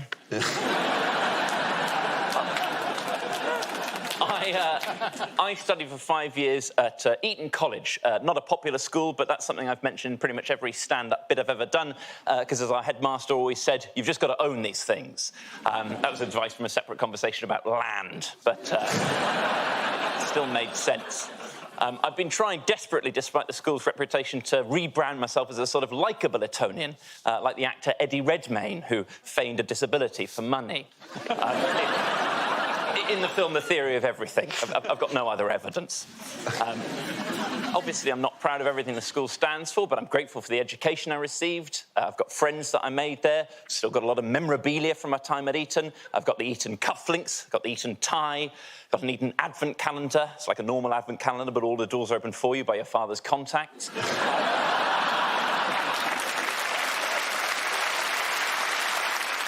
And even though I'm trying to move away from certain stereotypes, I'm aware I still completely inhabit them. I've never met Boris Johnson, for example, but 2 years ago, I did actually take part in a bowls tournament with his brother. That's a genuine anecdote from my life, not something created by a posh twat auto-generator. I played in a bowls tournament with some friends. I wasn't expecting his brother Joe Johnson MP to be there. I tried to defend this to a friend a couple of days later by saying, and I direct quote, "I just didn't think it was going to be an especially posh bowls tournament." Probably the second most hateful thing I said in the chat after my friend said, "What is bowls anyway?" And I said, "Oh, it's basically the same as pétanque." Always good to have this prick on hand if you want French translated into different French. Thank you very much. OK, that leaves us with Alistair. Let's see what your topic is. Let's spin the wheel. And it's emotions. I'm not great when it comes to expressing emotions. Now, I don't know if this is because I have Scottish ancestry. No way. Yes, way. I don't know if this is because I was actually raised a sassy Catholic. But I've looked at myself in the mirror, and I think the reason I'm bad at expressing emotions is I don't have eyebrows on my face. This is where they'd normally be on a human. And it's very difficult to express emotions without the basic facial equipment in situ. Oh, yeah, that's what's wrong with his face. Looks like someone put a wig on an egg. I don't know if I'd go that far. It's a troubling face. You know, I can't smile, really. My mouth is too little. If I want to smile, I have to deliberately raise my upper lip like a rusty medieval portcullis.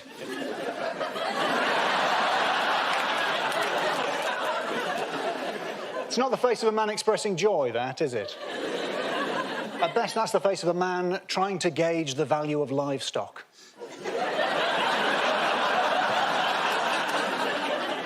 Yes, she's a fine beast and no mistake. I'll give you 14 guineas, but not a penny more. The only person in our house who's any good at expressing emotions is our Hoover. Like, when we're hoovering together, oh, he loves that, but he does not like to be left alone. When we're together, it's like...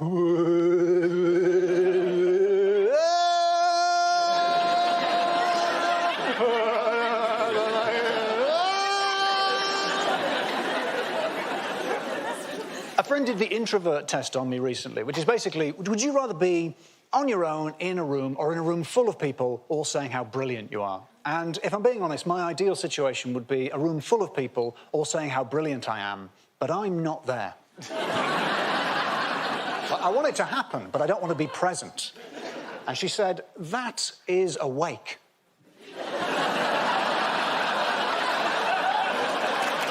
Thank you very much, Alistair. Well done. And points there to Alistair. Come on back. Our next round is called Picture of the Week. I show the panel a topical image and ask them to tell me what is happening. So, teams, what's going on here? I noticed Angela Merkel's not wearing a poppy, just saying.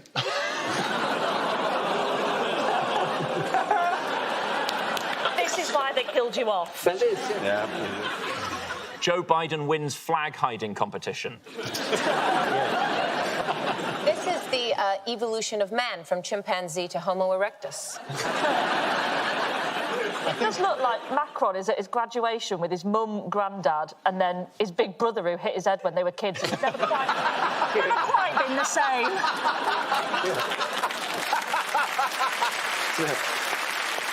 This is one of the only times you'll see a full-length shot of Merkel because she doesn't like people knowing that one of her legs is slightly shorter than the other. Oh, my God! Was the killer the American millionaire, the German scientist, the French philosopher, or merely a local simpleton?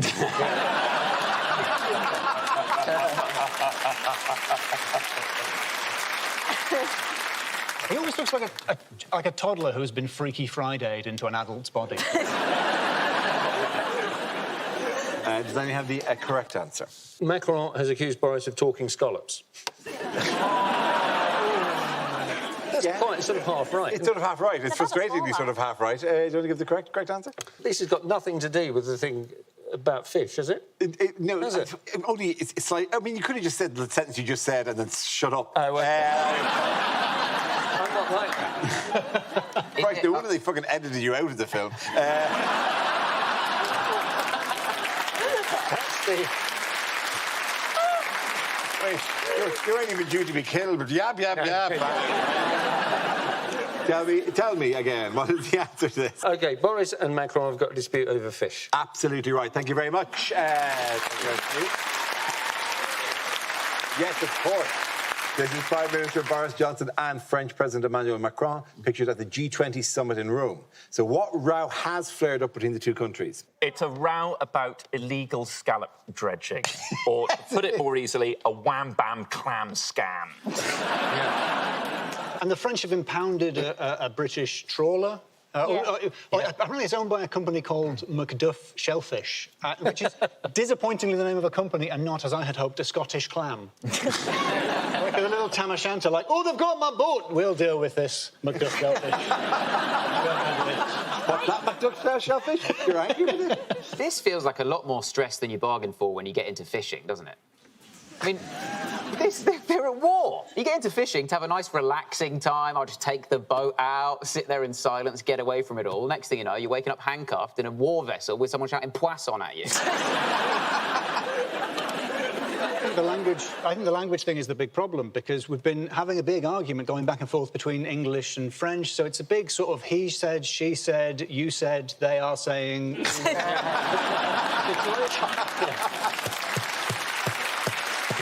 Moving on. What environmental issue was the government forced to back down on recently? This is sewage, isn't it? It's sewage, yes. I can't be the only one that didn't know that sewage was pumped out into the sea and rivers. Like, when this story broke, I was like, oh, it's disgusting, there's poo in the sea. And then sort of read it properly and was like, oh, no, there's more poo in the sea than usual. Well, worse than that, the sea is full of shit and we're arguing over who gets to keep the fish. I mean, it is quite an impressive thing to say to the French. Oh, you want our fish? Oh, you want our fish? We've shot on our fish. Do you want them now, do you? I really enjoyed that the environmental agency is called Ofwat. Like, rivers are full of what? It does only happen during storms, though. But why would this... This is meteorologically, they are shitstorms. It does sound to me like it has been happening for years, because sewage in the rivers does sound like a sequel to Wind in the Willows. I wonder if they voted against it because Priti Patel doesn't know how to just put people off coming in the boats. Oh, if they see the poo, maybe they won't come. Like, why? You know the sewage news. What surprised a man in Windsor earlier this year? I suspect it's going to be sewage. Yeah. Is it? OK, well, it is in sewage news. Poo came out of the sky. Poo came from the sky. Poo came from the sky. It was a plane, wasn't it? It was a plane. It dropped poo over Windsor and it covered this man in his garden. I know, I don't mean to laugh, but it's a good leveller, isn't it? Because... Ethan pumps out enough shit, it can take some back. I understand the narrative, mate. As soon as I heard that story, I was like, yeah, typical boomer, got a garden.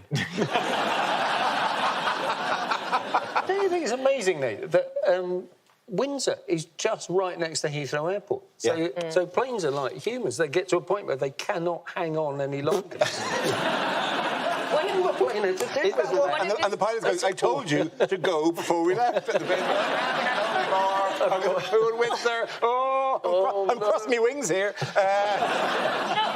My mum's favourite game to play with me is called Bangers and Mash, and it's basically we just send each other pictures on WhatsApp of train tracks. And Bangers is poo and Mash is loo roll. Manchester Oxford Road is the best for Bangers and Mash. Just all our photos, me and my mum, it's just where to find the best Bangers and Mash on Network Road. Maisie, Maisie, this is when you became Paddy McGuinness. So do you have to get the photo live? Or... No likey, no flushy.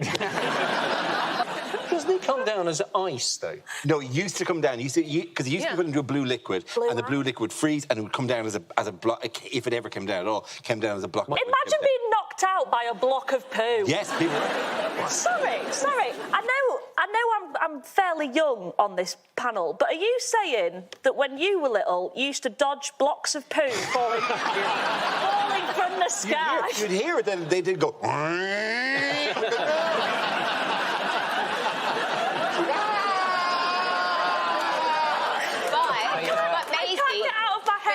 picture of, like, Dara with a basket in Ireland being like... I hate to keep coming back to it, but shat on to death would be such a better way for Hugh's character to have died. I gave that round. The points go to Ivo, Reese and Ria.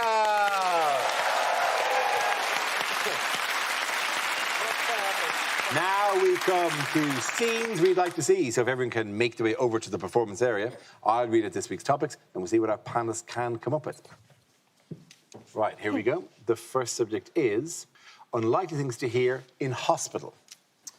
I'm afraid you're going to inherit your father's low-functioning pancreas. To be honest, he's written one of the weirdest wills I've ever seen in my life. I think you'll be pleased with me, Doctor. I got clap for the NHS.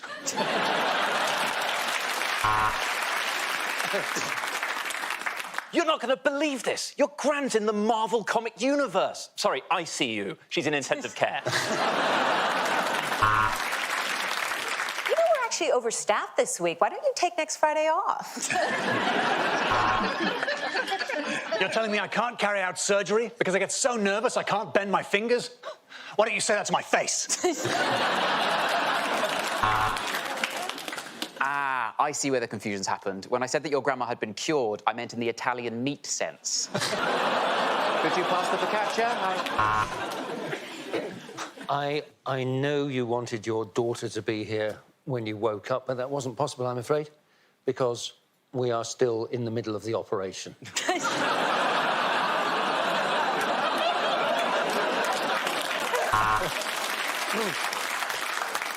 And if you just bend over, I'll pop my finger into your rectum. All right, well, how do you propose we kill time till the doctor can see her? And it's now time to cut the umbilical cord. This is a weird way to open a hospital. I am going to hit your knee with this hammer, and if you don't pay, I'm going to hit the other one.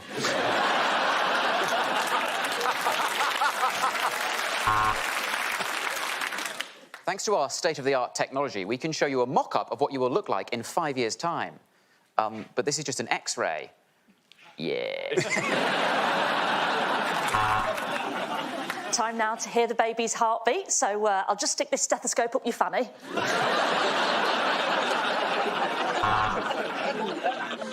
This is serious stuff. You're meant to say, welcome to accident and emergency, not A&E Sports. It's in the game.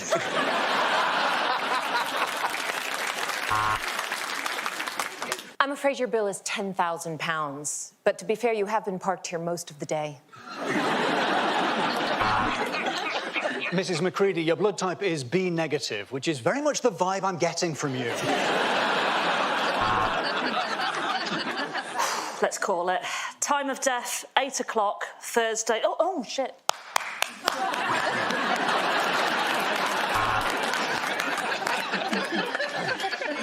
No, let me explain.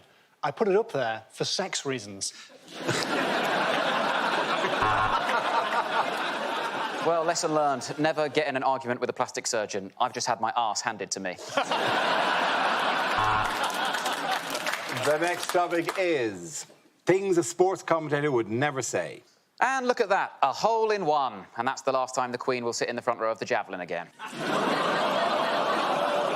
She's called what? He's running up to the pole vault.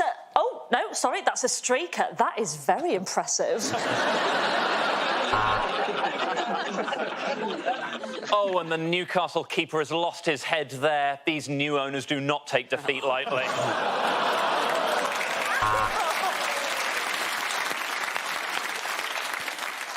And the bobsleigh is well underway, with 3 bobs dead and 12 wounded. Well, I hope this isn't the curse of the commentator, but Iorgil Balabantis, Satan rise! West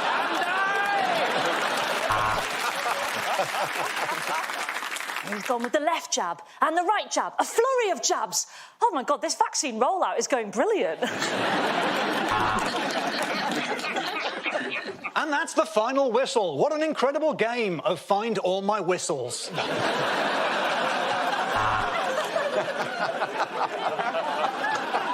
It's a real game. I invented it.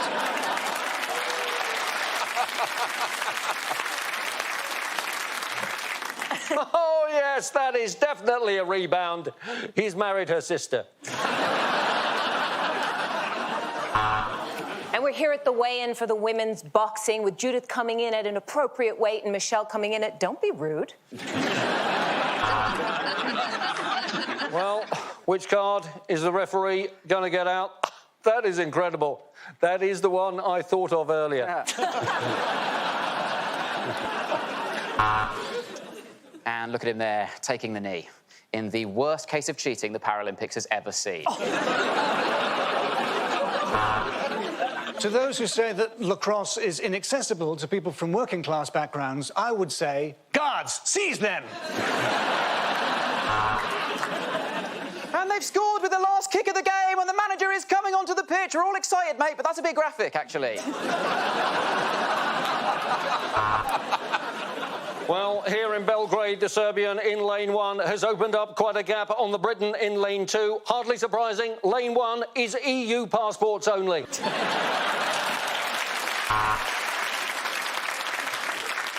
And of course, Steve, both fighters have tested positive for ketamine, but the governing body has decided to let the fight go ahead because, well, that would be hilarious. And he's grappling with the tentacles, but can he hold on? This is one crafty arthropod. I've not actually seen Squid Game, but this is what I imagine happened. Listen up, virgins. This is Robot Wars.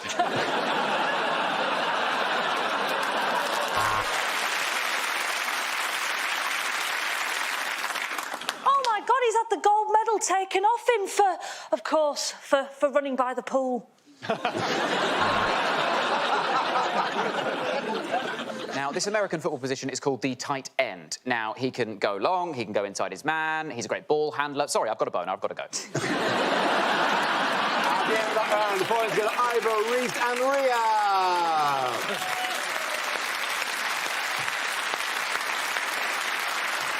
And that's the end of the show. This week's winners are Maisie Adam, Hugh Dennis and Alistair Beckett-Kane. Commiserations to Ria Lina, Reese James and Ivo Graham. Thanks for watching. I'm Dara Green. Good night.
Welcome to Mock the Week. I'm Darveen, and joining me and our live studio audience, Ahersha, Sarah Keyworth and Ed Byrne, Angela Barnes, Hugh Dennis and Glenn Moore.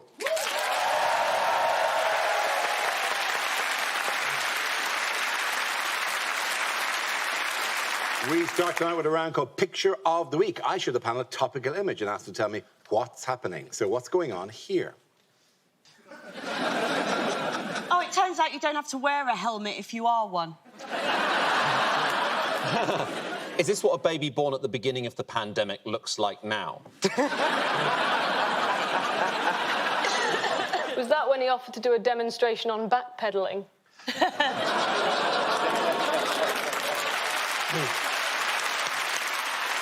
Well, if that worked, then in this case, is this just before the wheels came off? Hey, don't have a go at those wheels, Ed. They were actually customised by his spokesman. Okay, that was less a political comment and just a pun.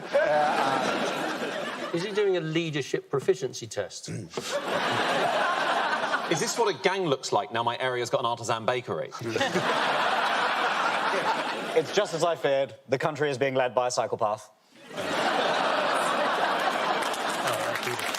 they're loving the puns tonight. Look at that. They don't encourage this. Is it a last-ditch attempt by Tory staffers to reduce his sperm count?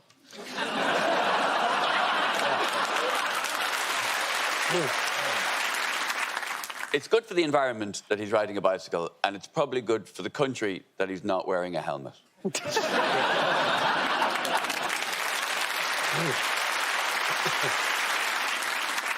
looks like he's thinking, oh, I've never ridden anything without a pulse. OK,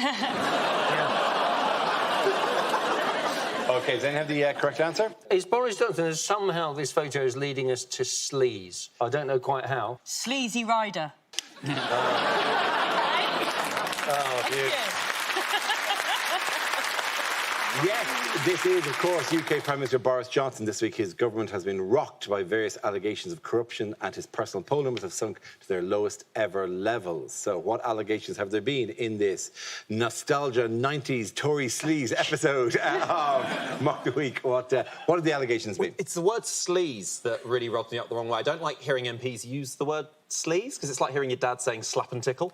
I love it when your dad says slap and tickle.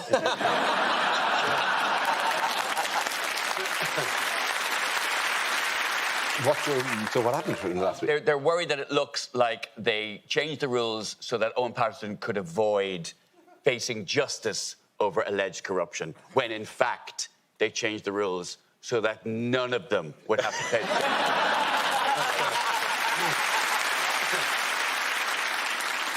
He's been accused of lobbying for a scientific laboratory and a sausage company. Yes. This sounds like the origin stories of a villain who has a radioactive penis. MPs shouldn't really have a second job in the first place. They get paid £80,000 a year before tips. It was all about the timing, wasn't it? It's you get reprimanded for doing this thing, and now we're going to sort out the appeals procedure. It's a bit like, there's nothing wrong with a woman saying she wants to start a family, but it's a bit dodgy if she says, I want to start a family to her husband the day she gets back from a boozy work conference. It is a bit like saying, in hindsight, I should have legalised cocaine 6 weeks before my birthday party. I was stunned that he was getting 100 grand, right? Yeah. That's the thing. And I just assumed it would cost more to buy a white man. So the thing is, if it's 100 grand, like, I'm not saying it'd be easy, but I want one. Yeah. I could say that. And he's a strong quality. He's a Shropshire white. That's a high level. Oh, I can't wait to follow your Twitter when this goes out. Oh, I'm going to have an eye on that. When you think about it, the fact that he resigned, you know, stating that politics was a cruel place, he got Randox allegedly. Randox was awarded nearly £500 million worth of contracts by the government, and he only got 100 grand. I mean, he should just step out of politics for shame at being such a bad negotiator. Why were Conservative MPs particularly angry over the Owen Paterson affair? Because they were sorry they didn't think of it themselves. Because they were forced to vote the amendment through, which they didn't like. Then they were angry because Boris U-turned. And then they were angry because Boris missed the debate.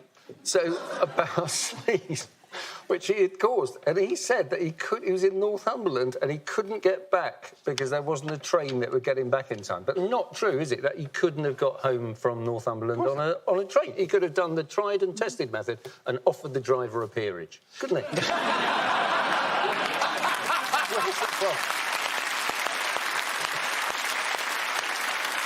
It definitely brings in, what might a £3 million donation to the Conservative Party allegedly buy you these days?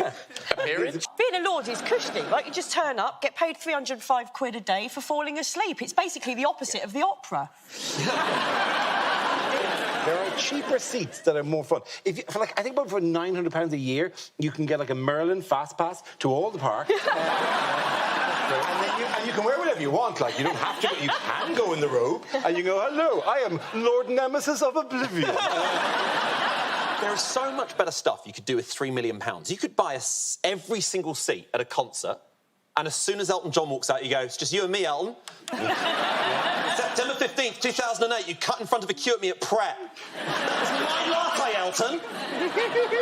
Surely you would just listen halfway through the first song and then get up, stub out your fag, and then just walk slowly across the chairs and then not come back. And he's going, is he coming back? Yeah. Is he coming back? Stand there and you go, no, that's it. Sorry, it's really homophobic to leave an Elton concert by stubbing out a fag.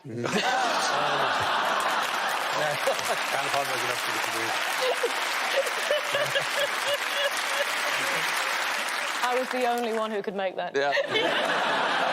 My thing is, and this might be just because I'm not from here, but I don't do the lore. I cannot take that seriously at all. And like anytime I've met anyone who goes, well, my name is blah, blah, blah, blah, blah, I just see the little cartoon man from Frozen going, this is no way to speak to the Lord of Carpathia. How many people have come up to you and said, my name is... Lord or sir, like it's just kind of blurred. You actually work as a confidant at an Elizabethan ball, don't you? I am.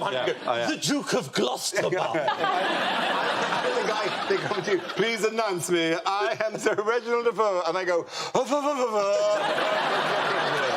Dara, I hope that you appreciate the fact that when I've been on this show, I've never asked you to address me as the Maharaja of Wembley. Very kind of you. Why is it not all doom and gloom for Boris Johnson? Oh, God.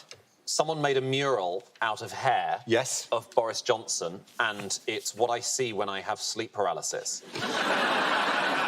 Yes, a hairdresser made a hair mural of him that measures 5 feet by 3 feet. I'm engaged upon the majesty of this. This is a... That's not Boris Johnson, that's Josh Widdicombe at the end of a gruelling tour. This is the saddest answer to the question, so how did you cope with lockdown? You could not make something more disturbing from the offcuts from your job if you were a professional circumciser. I think it's quite... I mean, did you ever, when you were a kid, did you ever used to go down to the hairdressers and just ask for a bag of scraps? OK, meanwhile, what's going on here?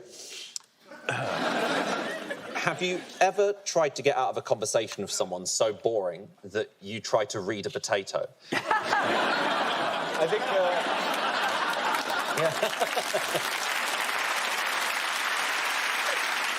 To be honest, he's probably going, yep, you got me, I just robbed this house. I think he's saying, well, the dogs had puppies, I'm off to the lake. In many ways, Keir Starmer's actually quite a lot like Santa Claus, because he wants to give people nice things, but the problem is that no adults believe in him. It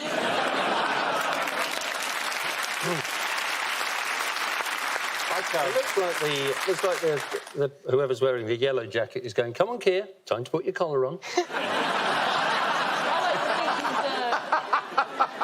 It looks like he's showing off how Labour data is stored. Have you seen Shawshank Redemption? Yes. Is it any good? Yeah.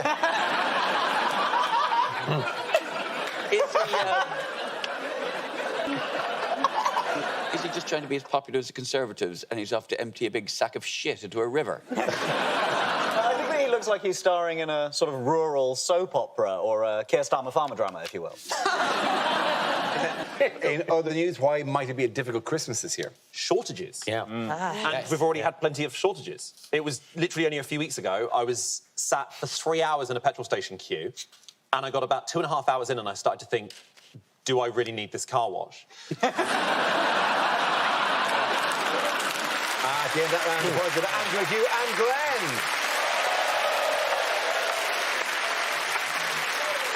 Now we play a round called Sleazy Come, Sleazy Go. This game involves Sarah and Glenn, so if you could make your way to the performance area, please. This round is a stand-up challenge. I launch the wheel of news, and wherever it chooses to stop, one of our performers must step forward and talk about that subject. OK, here we go. Our first topic, please. The first subject is parents. Who wants to come in on that? Sarah. Hello. Yeah, how you doing? You all right? My mum and dad have been married for 40 years, which is insane, isn't it? It's incredible. I've been watching them, trying to work out how you do it for that long. I think it's amazing to be in a relationship for that amount of time. I think I've worked it out. Looking at them, I think what has to happen to want to be in a relationship for that long in order to make it work is one of you, the weaker one, gives up. That's the answer, isn't it? You just surrender to the other person. That's what you do. You say, of course, whatever you think, I think. Whatever you do, I do. That is the answer. My dad has completely given up on life. He's happy, he's content, but he's absolutely gone. Like, the most recent time, I went home, I walked through the front door into the kitchen, I found my dad on his own, and he was just staring at a lasagna. And I popped my head around the door. I said, hiya, Dad, are you all right? And he looked up and he went, oh, yeah, I'm all right. Hello. Yeah, I'm just having a look at my lasagna. And I went, oh, all right. And he went, come and have a look. And I did. I went over, and I have to tell you, it was literally just a lasagna. My mum will never give up on anything in her life. My mum is the strongest woman I've ever met in life. She's incredible. When I was 5 years old, my mum had cancer, and she's completely fine now. She's absolutely fine. The only way it's impacted her life, she had to have her breast removed, and then she had it reconstructed. And all that means now, it just means that she's got one impeccable tit. And the other one is 68 years old.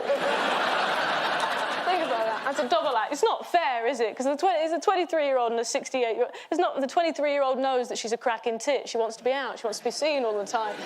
It's like the 68-year-old is sat next to her like, well, you know, some people say that we look like sisters.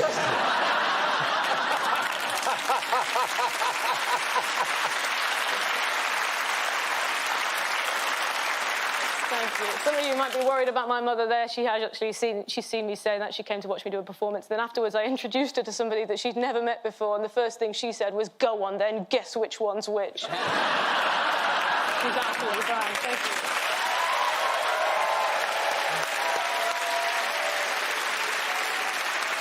OK, that leaves us with Glenn. Let's see what your topic is. Let's spin the wheel. And the topic is manners. I think a lot of people assume because of my voice that I'm going to have good manners. I think if you're trying to place my accent, I was born in Cath Kidston. No, I try and, pretend I sort of have good manners. I try and pretend I'm sort of sophisticated. I'm a sort of person like I wear a Che Guevara T-shirt, but, I couldn't name any of his songs. It's, No, I'm not intelligent enough. I don't know anything. I realised just during lockdown, I realised I don't know the phonetic alphabet. You might not think that matters, but I had to spell out my postcode to the bank, and my postcode ends in JP, and the guy over the phone was like, sorry, is that AB? And I was like, no, it's JP, and he was like, AB, and I was like, no, it's JP for Joaquin Phoenix. I've been embarrassed when I'm around people more intelligent than me, and I mean that real deep-rooted childhood embarrassment, like when you'd accidentally call your teacher Dad, instead of Daddy. I think that was the worst. Actually, I went out with a girl way more intelligent than me who was actually a teacher, and I love dating a teacher. I don't want to get sordid, but when I went out with a teacher, we had sex every single day. And then we broke up, and then I dated a supply teacher, and we never had sex. She'd just wheel out a big telly and we just watched porn. But she was horrible to me all the time. She'd criticise me. She wasn't polite at all. She'd always be like, Glenn, you're an idiot. Why haven't you tidied the flat? Glenn, you're an idiot. Why do you use all 10 fingers when you do air quotes? Yeah, whatever, Becky. I didn't know.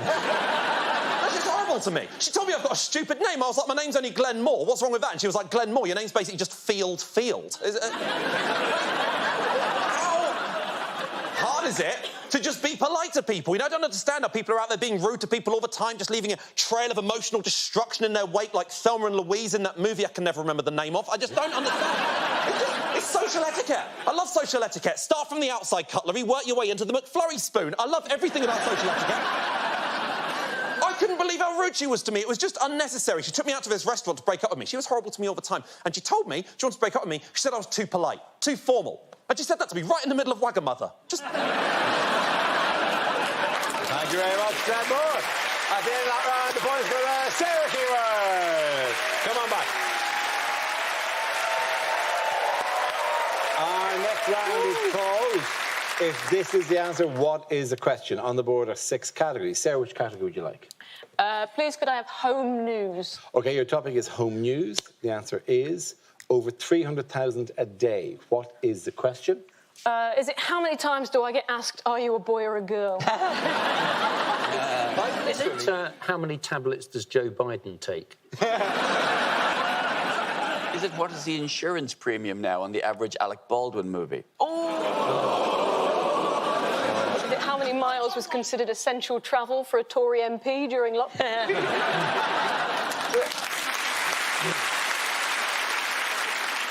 Is it how many free takeaways you can get if you just stand at the front of a restaurant with a motorcycle helmet on? Is it what would my calorie intake have to be for me to even consider getting a Peloton? How many times does Rachel Riley change the countdown letters to spell arsehole when Anne Robinson isn't looking? Is it how many hairs do I need to pluck from my shoulders since I turned 30? You wait, mate. There's a lot more coming your way. That's not a beard. No. I've just combed this forward. Is it how often do I need to clarify to people that when I say Mackie D's, I'm actually referring to Francis McDormand? How often does Ole Gunnar Solskjaer think, I'm sure it will be fine? And you have the correct answer, please? Is it how many booster shots are being given out? Absolutely right. Thank you very much, Ed Byrne. There you go. Yes, the question I was looking for was how many booster shots are currently being administered in the UK? This is news that last weekend saw a record number of COVID-19 booster vaccinations given as the government attempts to keep people safe over winter. How do you think the rollout is going? Well, my mum tried to book her booster jab the other day and the site kept crashing. It's like Glastonbury for pensioners. It's all the work of the vaccine minister. Who do you know who the vaccine minister is? And I genuinely don't expect anyone to get this. In the greatest case of nominative determinism, it's Simon Jab in the arm. I think I know this. Is it Lord Of the Hampshire Yeah. Is it just a creepy guy they found in a nightclub? Maggie Throop. Maggie Throop? Maggie Throop is the vaccines minister. Kind of nominative determination, because you kind of make that noise when you get... Maggie Throop is the vaccine minister. Maggie Throop has not done any interviews or press appearances or any public communication at all. To the extent that if you Google Maggie Throop, other Maggie Throops come up in America. She sounds like, and slightly looks like, one of the love interests in a Wallace and Gromit movie. Maggie Throop does have that. Oh, Maggie. Kind of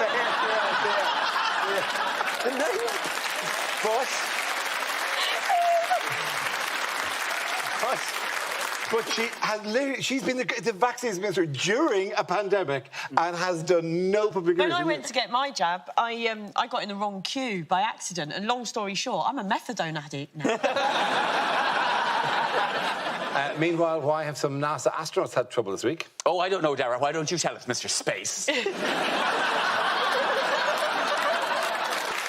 It's because the SpaceX has become like a long-distance train, and the lavatory is broken. Essentially, yes. Isn't it? SpaceX, Musk's company, is now shuttling NASA astronauts up to the space station, and the toilets stopped working, and they had to make the return journey. Very successful. They got down, happened on Tuesday, but wearing nappies. I'll tell you what, Dara, I used to work in a nursing home. Let me tell you, many of us are going to return to the Earth in a nappy. The nice thing about it is it's given us new euphemisms for going for a number one or number two, because it's like, oh, are you going for one small step for man? It's like, no, I'm going to go for a giant leap for man. I tried to hold it in for a journey from space to Earth. I once nearly shat myself a mile away from South Mim Services. Would you do it as you were just working at your desk if you're wearing a nappy? Or I mean, that's what I've been would you doing. find like a quiet corner of the room and just stand there, and just sort of quietly salute? Are you saying that in a weightless environment they would go, I am just going behind the console? And they go, don't look at me! Don't look at me! Don't look at me! Look up at the stars! Look at the stars, not at me! We left 96 bags of poo on the moon. 96? 96 bags of poo in the moon. That sounds like... 96 bags.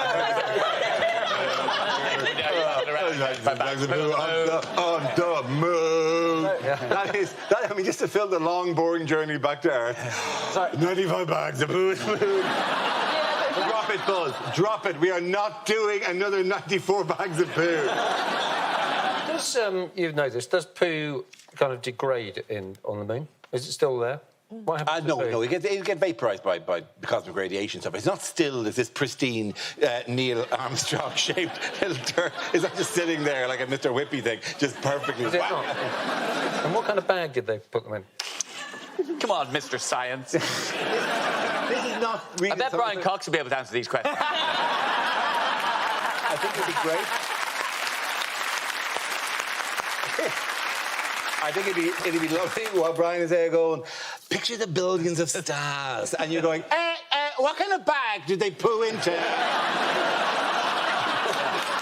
the end of that round, before you do the head, and ahead.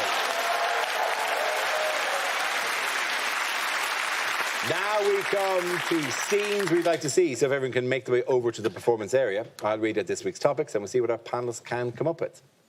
OK, here we go. The first subject is things you wouldn't hear in a school assembly. Don't forget that the new after-school club, Coding Privacy in the Dark Web, starts tonight with the caretaker in the basement. Of course, all students are eligible for the Duke of Edinburgh Award, but only the sixth form girls can apply for the Duke of York Award.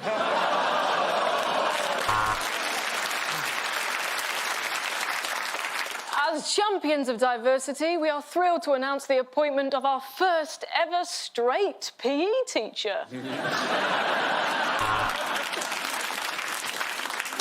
And finally, pupils, I'd like to introduce Miss Granger, who's going to be our new French teacher. And may I say, Miss Granger, on behalf of the entire school, ooh la la. After the unfortunate death of Mr. Thomas, his woodwork class now have the sad task of building...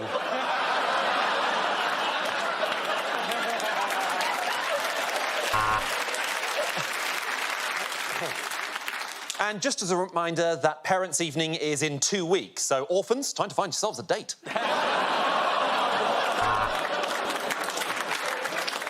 Let us pray. Hands together, eyes closed. Are all your eyes closed?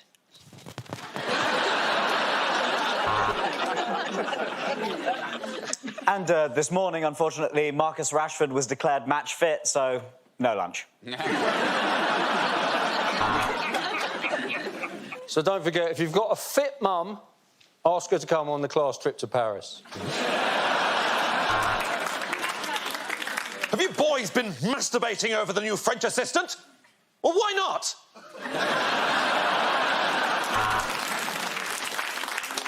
Well, that's enough from me. I'd now like to hand over to the chair of the school governors, Lord Fnuffer.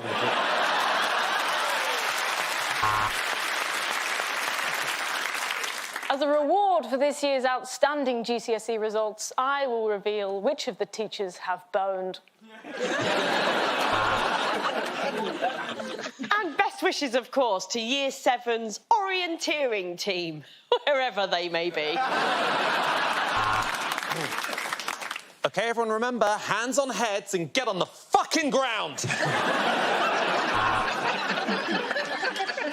OK, all right, yes, settle down. Yes, okay, yes, that's enough now. Yes, it's all very amusing. Settle down. Yes, I know I forgot to wear trousers today.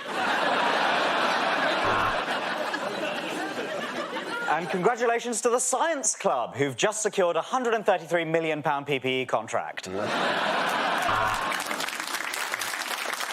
Right. After the incident yesterday, what's left of Year 11 will no longer be allowed to play Squid Game in the playground.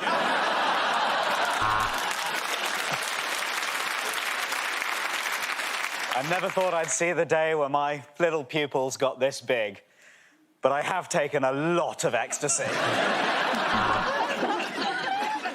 Right, a word about bullying. I think we should bring it back. Let's start with Jenkins. He absolutely reeks of piss.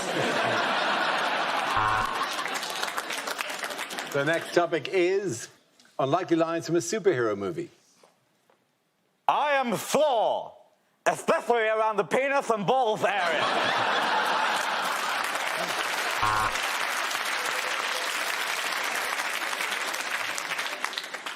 Oh my God, it's Spider-Man! Graham, get the Hoover!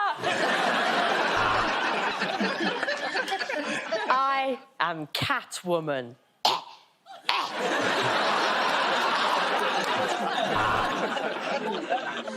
The Avengers must not make mistakes. I want to know which one of you is responsible. Was it you, clusterfuck?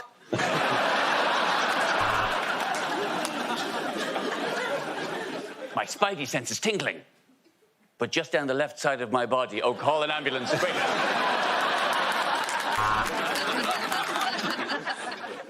Superman, you're American, aren't you? Well, I'm your British equivalent. Reasonably good chap.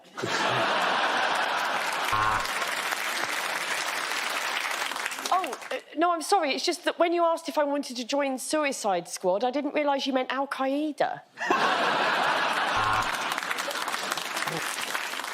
Excuse me, Commissioner Gordon. I have to go and let Catwoman out before she shits on the carpet.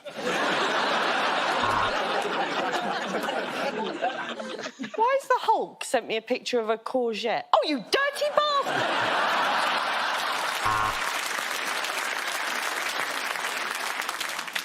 Well, that's really wrapped everything up. I don't think we need a sequel.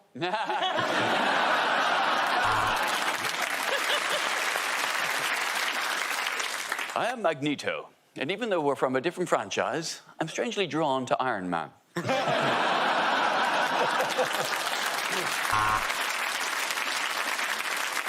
Getting old won't stop me, Robin. Quick, to the Bat Mobility Scooter.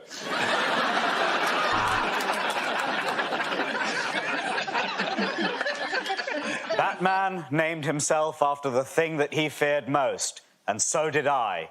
Abandonment boy. Wait, where are you going?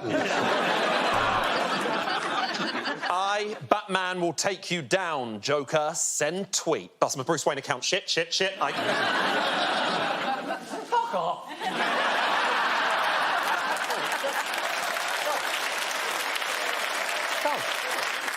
You saw me step back when he did it, and then you kept that all, and then you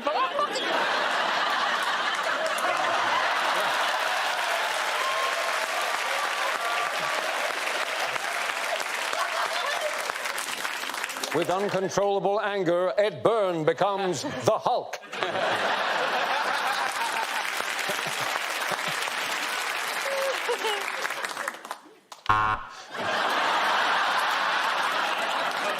Oh, it's like the old days, isn't it?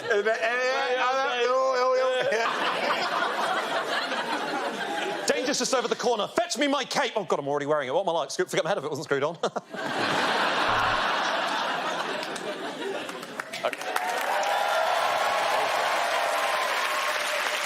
Better be good. Oh, pressure. Remember, Aquaman, you must live by this code. No running, no diving, no ducking.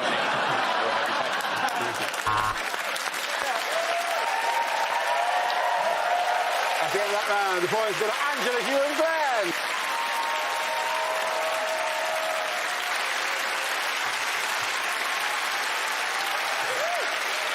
That's the end of the show. This week's winners are Ahar Shah, Sarah Keyworth and Ed Byrne. That'll be us, then. Commiserations to Angela Barnes, Hugh Dennis and Glenn Moore. Thanks for watching. I'm Dara Breen. Good night.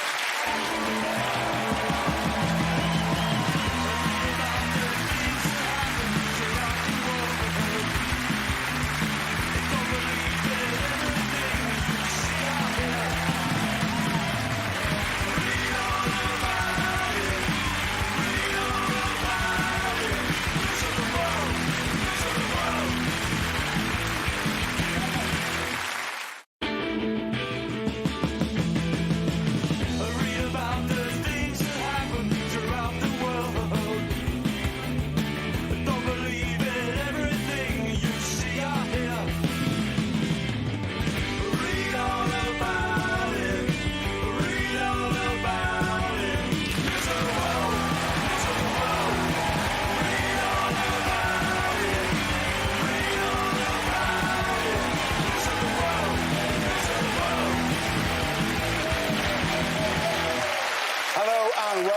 the Week. I'm Dara O'Brien. Joining me this week are Maisie Adam, Rhys James and Jen Brister, Angela Barnes, Hugh Dennis and Ahir Shah.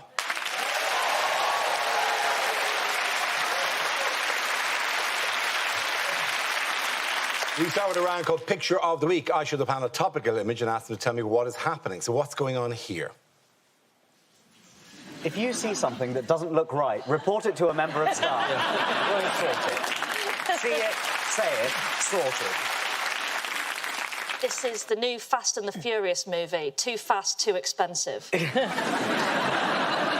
think this is possibly the 720 to Shit Creek. Is this Boris is angry that he was denied a family rail card because it would bankrupt National Rail? Is he saying, if you don't hand me that iPad and let me watch Peppa Pig, I'm going to scream this... Just to clarify, for anyone watching in the north, this is a train. He's probably saying, no, honestly, Grant, if you get me a coffee, I'll give you a peerage. This is Boris sitting on a train, which is a nice change from him lying on a bus. The Queen and Country. Wow. Come on. Looks like he's saying, you put your right arm in, you put your right arm out, because of me too, you can't bloody shake it all about it. Don't you hate it when there's a group of loud wankers on a train? So you go over to ask them to be quiet and they get so angry they bankrupt your nan. You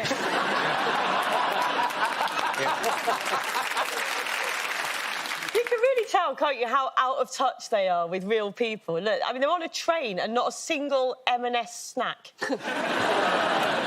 The green bars above their heads make it look like they're on Street Fighter and they've got full health.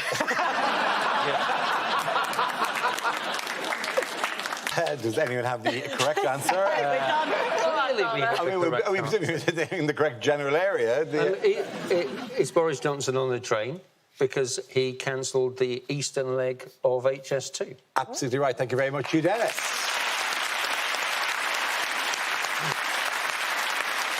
Yes, this is Under Fire Prime Minister Boris Johnson, pictured here on a train alongside Transport Secretary Grant Shapps. How has the government come off the rails recently, then? Well, with that, I mean, HS2 is a big U-turn. It's taken 12 years so far to not build it. Yep. Now they're going to finish bits of it by 2040, I think. And frankly, I think I may well be dead by the time it arrives. But to be honest, I feel that about a normal train quite a lot. What they've done is they've cut the eastern leg of HS2, which is going to make it a lot more difficult for me to get to Yorkshire, but to be honest, I'm not sure I'd have been that welcome anyway.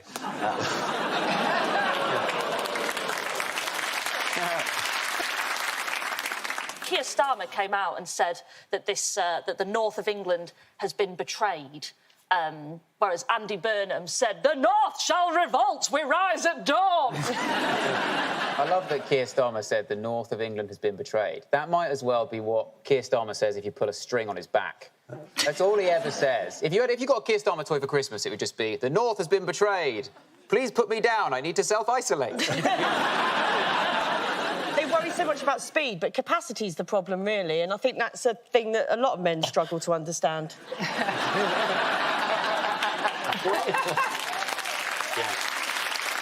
Really? I have to say, in my long history, I've never thought, well, I delivered her some capacity. I may not have done it quickly, but there was a load. Yeah, but the Tories are made, you know, the cabinet is mainly made up of men, and they've never, ever been interested in HS2, have they? And I think it's mainly because Boris has confused it with HRT. And... What did the Prime Minister announce his love of this week? Peppa Pig. Peppa Pig, yes. Peppa Pig, Zara. He went to Peppa Pig World, he used Cameron's loyalty card, and he went straight through.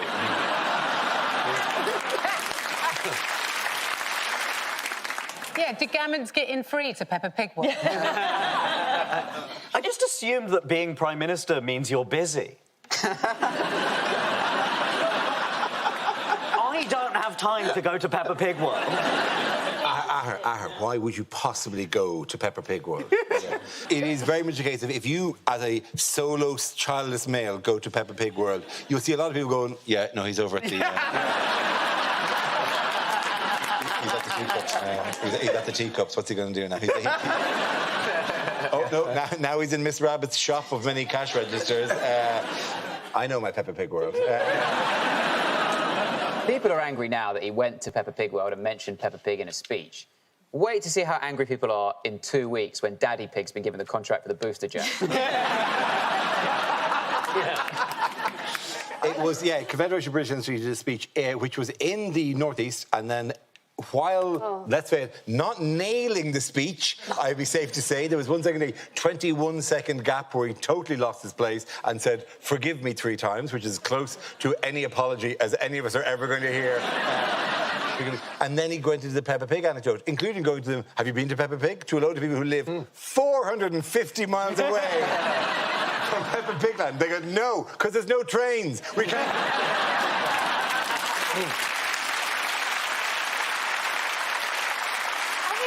Even when he wasn't speaking, it wasn't great. When you actually listen to just the dead space of that speech, the way he breathes, that's not right. Did you hear it? It's like a Travelodge hairdryer. He would be an amazing thing on the side of a bus during the next campaign. Just a picture of him with the way he breathes. It's not right. It's not, it's not right. He just uses so many words that don't make sense. He's like me when I was at university trying to meet a word count in an essay. Did you ever get halfway through an essay and just randomly tangent into, has anyone ever been to Peppa Pig? It's amazing that, like, Peppa Pig World completely blew his mind. Can you imagine if he went to Euro Disney, he'd shit himself?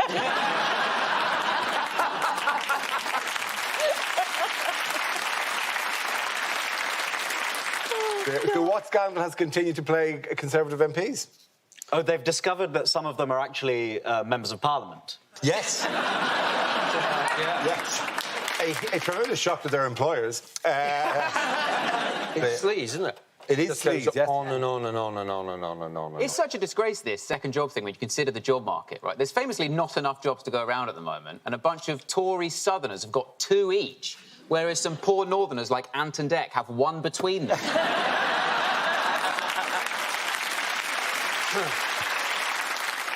I don't mind them having a second job if we can choose the second job that they've got. Like, I'm totally open to that. So I don't mind Dominic Raab, I don't know, rodding my septic tank. I'm completely... I don't think we should... it's a bit rich for us to complain about second jobs. I mean, Hugh is a soup-obsessed scientist, and we know it. I play right back for Chelsea. I mean, we've all got stuff going on. I'm like all other Irish people. And I'm on the chase.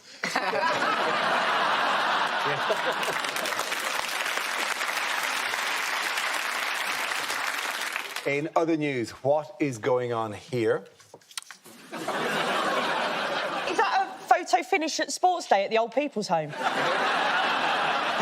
Biden's iPhone has to be unlocked by his face, I reckon that turkey has an 80% chance of being able to open it. I was going to say, they're probably having a conversation who's got the shortest life expectancy.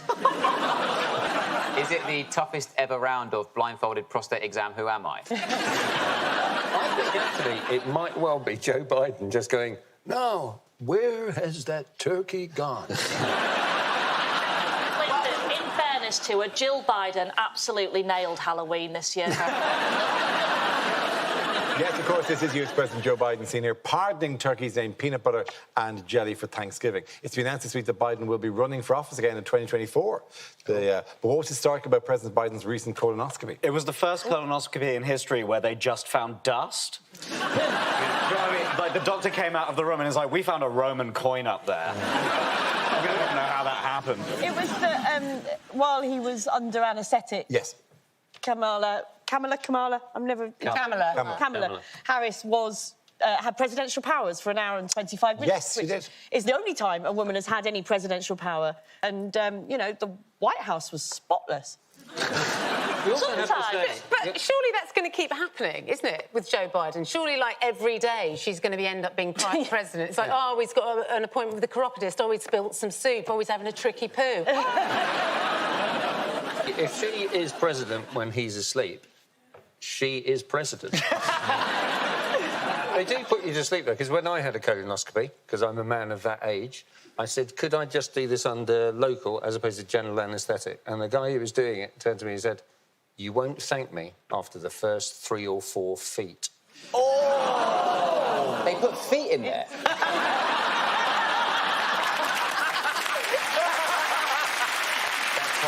All right. At the end of that round, the points are to Angela, Hugh and Aher.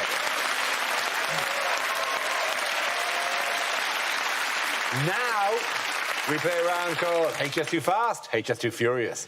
This game involves Jen and Aher, so if you could make your way to the performance area, please. This round is a stand-up challenge. I launch the wheel of news, and wherever it chooses to stop, one of our performers must step forward and talk about that subject. OK, here we go. Let's spin the wheel for our first topic. The first topic is parenting. Who wants to go into that? Jen. Yes, I am a parent. I have twins with my partner. No, we're not solicitors. We are lesers. Just to be clear what our situation is, I am the non-biological mum and my girlfriend is the biological mum. And yes, that is how we refer to each other at home. Like we're boxes of detergent. She's personal, I'm Daz. That's just how we do it. Now, look, I don't know how everyone copes during lockdown, but I found it pretty difficult to create boundaries for our children during lockdown. It was tricky. And I think it was easier for my parents, because when I was a kid, it was the 80s, and it was easy to create boundaries for your children in the 80s, because if your kid was misbehaving, you just give them a slap. Yeah, no one judged you. People didn't judge you, society didn't judge you. In fact, if you were misbehaving in public as a kid, it was quite normal for people to look at you and go, why is no one hitting that kid? Sorry, is no one going to hit? Right, I'm going to hit it, right. And the parents would be like, oh, thanks, sweetheart, I've got my hands full. That was really It's got quite tense, hasn't it? I feel like there's a little bit of judgment there. No one judges you harsher than another woman, OK? No one, yeah? Because there's always one mum doing it better than you. She can't keep that to herself, you know. She can't keep it to herself. She's like, oh, I'm so sorry to hear your children aren't sleeping. Poor you. Oh, Johnny here. He's slept through since birth. Do you know what I think it is? I think it's something to do with the energy you give your children. I really believe that. And I think if you give your children positive energy, they really feed off that energy and they internalise it. And you know, this is the kind of woman that has a piece of her daughter's placenta around her neck, you know. She makes her own almond milk. I feel like saying to her, do you want to know why your kid is sleeping, love? Well, I'll tell you why. It's because you bored him to death. With your tedious, thirsty, all-stop worshipping bullshit. Thank you very much, Jen Bristow. OK, that leaves you with Aher. Let's see what your topic is. Let's spin the wheel. It's home life. Where you go. So, at the beginning of 2020, I just started living alone for the first time. That was a good idea, wasn't it? I'll see friends in the evenings. It's fascinating living on your own. I recommend it. You learn a lot about your friends, about society, yourself, yeah? Well, the first thing you learn is that when you live on your own, no one interferes, but equally, no one checks. It's like, everything all right in there? It isn't. It's fascinating. You learn how much of your normality was only ever a performance for your flatmates. I clocked within about a fortnight that it was only the continued presence of either Will or Tom that meant that I didn't always have at least some cum on me. My cum, but still an awful look, you know? I'm living my best life. This is what it looks like to see a young guy living his best life. What I was actually living through was a low-grade mental breakdown and a minor eating disorder. And this eventually came to a head after a couple of months when, right, guys, you know how you think you can't get scurvy?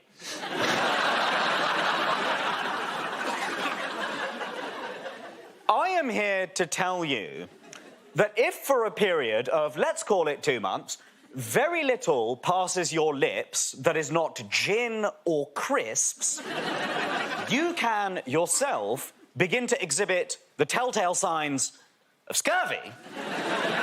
Despite the fact that you are not, and I cannot stress this enough, never have been an 18th century naval explorer.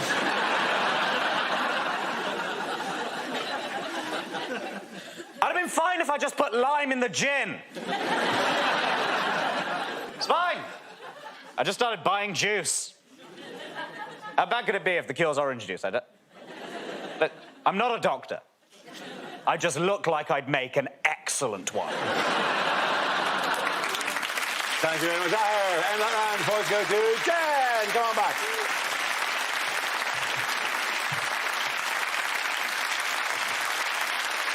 Our next one is called If This Is the Answer, What is the Question? On the board are 6 categories. Jen, which category would you like? World news. OK, your topic is world news. The answer is 40,000. What is the question? Is this how many chin hairs I've found since I've turned 40? Is it how many new IMDb entries has Romesh had this year? Is it how many winks does Joe Biden have every afternoon? Did you say winks? I did say winks, yeah. I said winks. Will this be the name of the final Adele album? Is it if you wanted to prove that the sun shone out of your arse? What wattage bulb? Is it, what is the decibel level when a dad sneezes? Is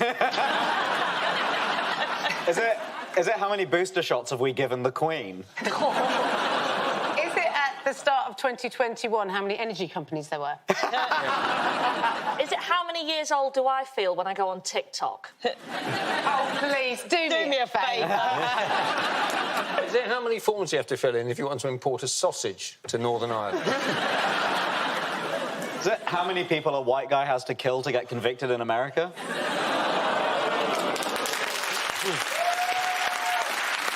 Is it how many visitors has Peppa Pig World lost since Boris Johnson? How much does Salt Bay charge for a tap water? Is it if you shout the word Steve-O in Clapham, how many Australians will flock to you? I think the actual answer is how many protesters were there in Austria over COVID regulations? Oh, yeah. Absolutely right. Thank you very much, Hugh. Very good. Yes, the question was how many people marched against COVID restrictions in the Austrian capital, Vienna, this week? The demonstration was the largest single protest during a spate of civil unrest that swept across Europe as people took to the streets to oppose new lockdown measures in the face of a fourth wave of the COVID-19 pandemic. What do you make of the protests? I can't get on board with this story without resorting to stereotypes, right? Because the Austrian health minister is called Wolfgang Muckstein. But the only way that could be more Austrian is if he made his announcements from a tower his stepmother had locked him in. It was interesting seeing this demonstration in Austria, because there were loads of Austrians on the street shouting, "Down with the fascist dictatorship!" And you're like, "I'll let them never." I'm really not worried about it spreading here, though, because there'll be no rioting in Britain, certainly no looting, because the shops haven't got anything in them. So what level is Europe at the moment? Level fucked.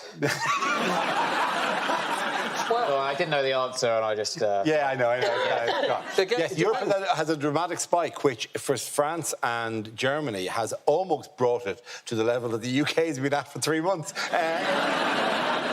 The reason we're supposedly OK is because we had the great policy from Borisov, everyone got ill last year. Yeah. He now thinks it's fine. So now we're looking at Europe like we're a mean girl, going, "Oh, you've got a spike, have you? We did that last year." 2020. Stop trying to make COVID happen. It's not going to happen. I like the German health minister said that by the end of this, he expected all of everyone to be either cured, vaccinated, or dead. Jeez. That's a bit like the German version of live, laugh, love.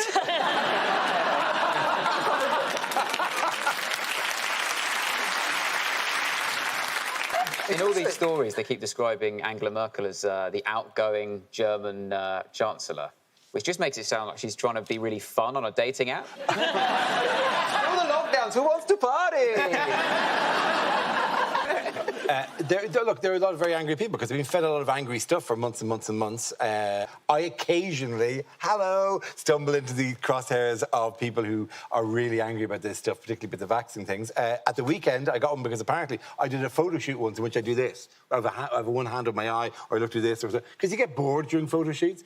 And apparently this means I'm a fascist, a secret fascist Freemason. Oh, is that because you're showing the eye? If you can show an eye, yeah. It apparently means that I am... Oh, my cover's blown.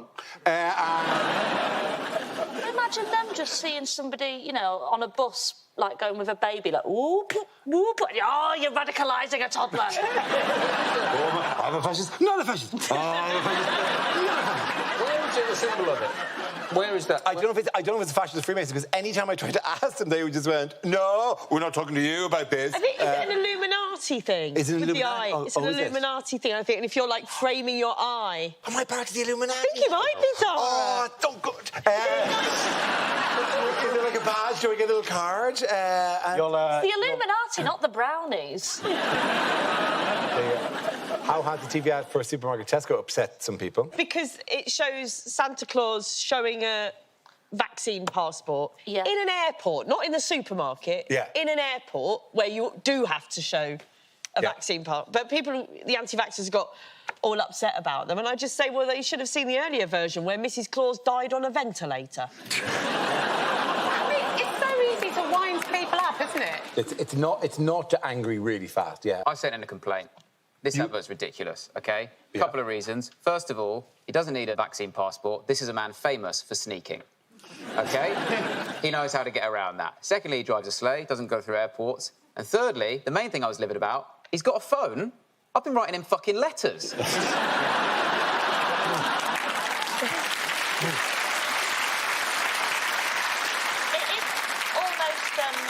It's almost poetic, isn't it, that the people who are upset about this think that COVID-19 is fake, but are very, very much still believing in Santa. Wait till they find out the tooth fairies had the HPV vaccine. I think it's great that they're boycotting Tesco's, because it means now Tesco's is the safest place to shop. Yeah. There's no anti-vaxxers in there. If they could do TK Maxx next, that's my Christmas shopping store. It's ironic, really, because the North Pole is full of snowflakes. With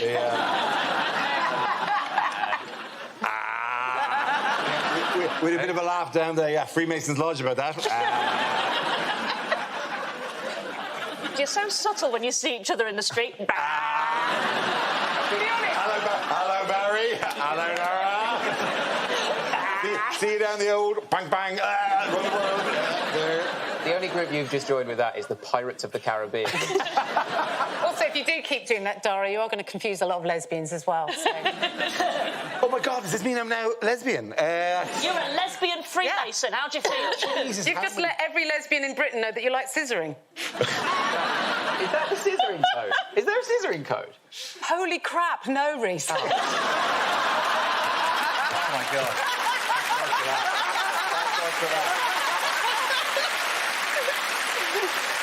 At the end of that round, the points go to Jen, Reece and Maisie.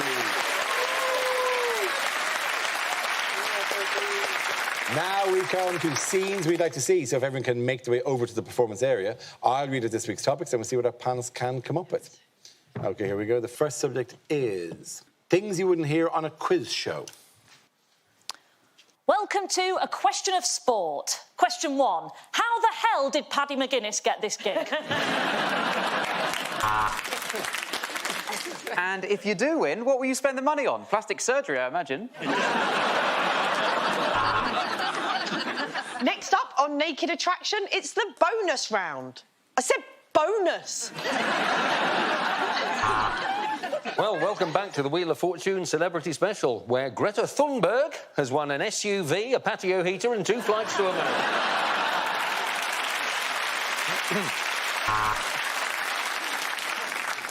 Hello, I'm Richard Osman, and I'm fucking massive. In this game show, I'm just going to hold some gemstones on my forehead and leave it up to the powers that be. This is the Crystal Maisie.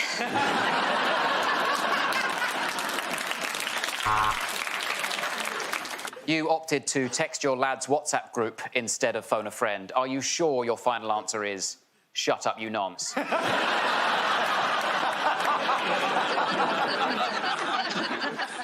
Complete the following sentence. Alec Baldwin thought the gun was loaded with blank.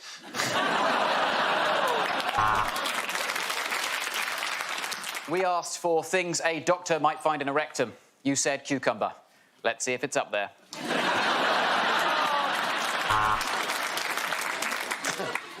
welcome to Tipping Point, the show where we find out the exact moment your mum decided to leave your dad. Well, let's see how you got on. We asked you for a capital beginning with C, and you said capital C.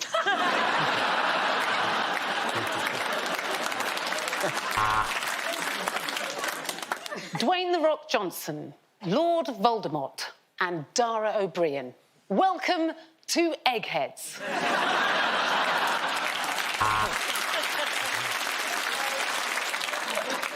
So, this next question is for £1 million, which I will be paying from my own pocket. I will only ask this question once. What is...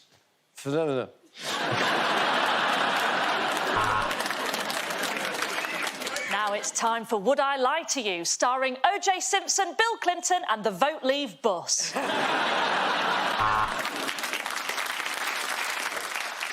If confronted by a pack of wolves, should you A, play dead, or B, run away? Let's find out. And now for the £1 million question. Reese, true or false? There is a scissoring code. The next topic is bad people to work with. Welcome to Yorkshire Cricket Club.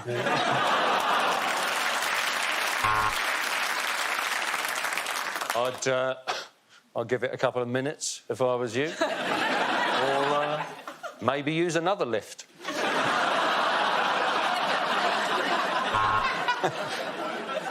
So, we operate a hot desk policy here, but we also operate an ugly desk policy, and that's where you'll be sitting. Hey, so for Eileen's birthday, she's asked us to just do a quick whip around. And oh, the kinky bitch. Yeah, no, he's all right to work with. It's just he doesn't really contribute much to the conversation. He just waits till you finish speaking, then presses a little buzzer.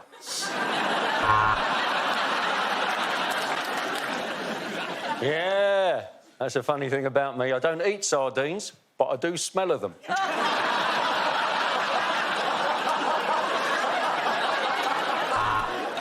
Sorry, the boss is angry at me for making innocent everyday phrases seem like threats just by cracking my knuckles.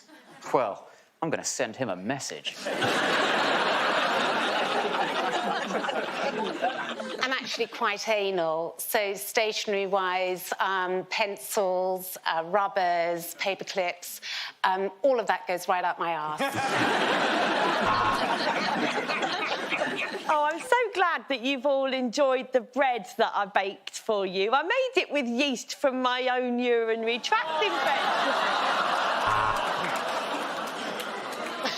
Oh, God, I'm so sorry. I've got piles to do.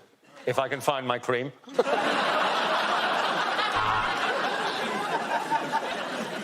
The Q3 projections aren't quite good enough, which means that the gods are displeased and more blood is required.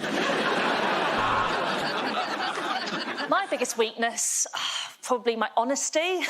There's 3 bodies under my desk. Oh, your camera's off, John. Yeah, if you just switch your camera, just press the button and switch your camera on. Why is it such a big deal? You're a fucking cameraman, mate. OK, well, it was one of you here in analytics. Who ate my pie chart?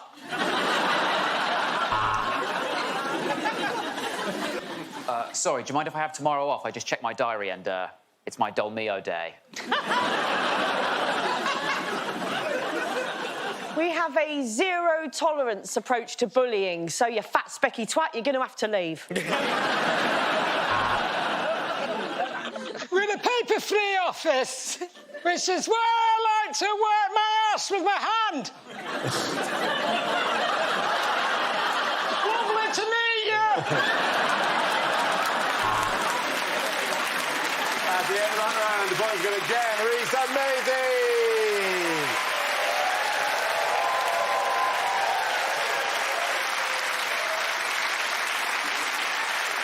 And that's the end of the show. This week's winners are Maisie Adam, Reese Jones and Jen Brister. Congratulations to Angela Barnes, Judas and Aher Shah. Thanks for watching. I'm Dara Breen. Good night.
Welcome to Mock the Week. I'm Dara Breen. Joined this week are Rhys James, Laura Lex and Ahir Shah, Angela Barnes, Hugh Dennis and Johnny Pelham.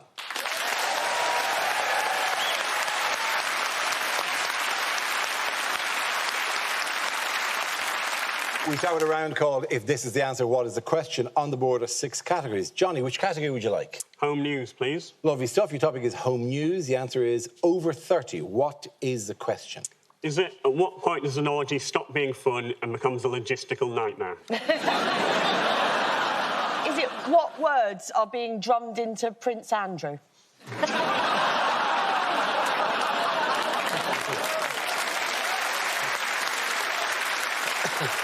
Is it, how many arms does something require before I will worship it as a god? Is it how many fish have we said the French can have? Is it, from what age does your application to Junior Mastermind become a police matter? Is it how many seconds Hugh was in No Time to Die?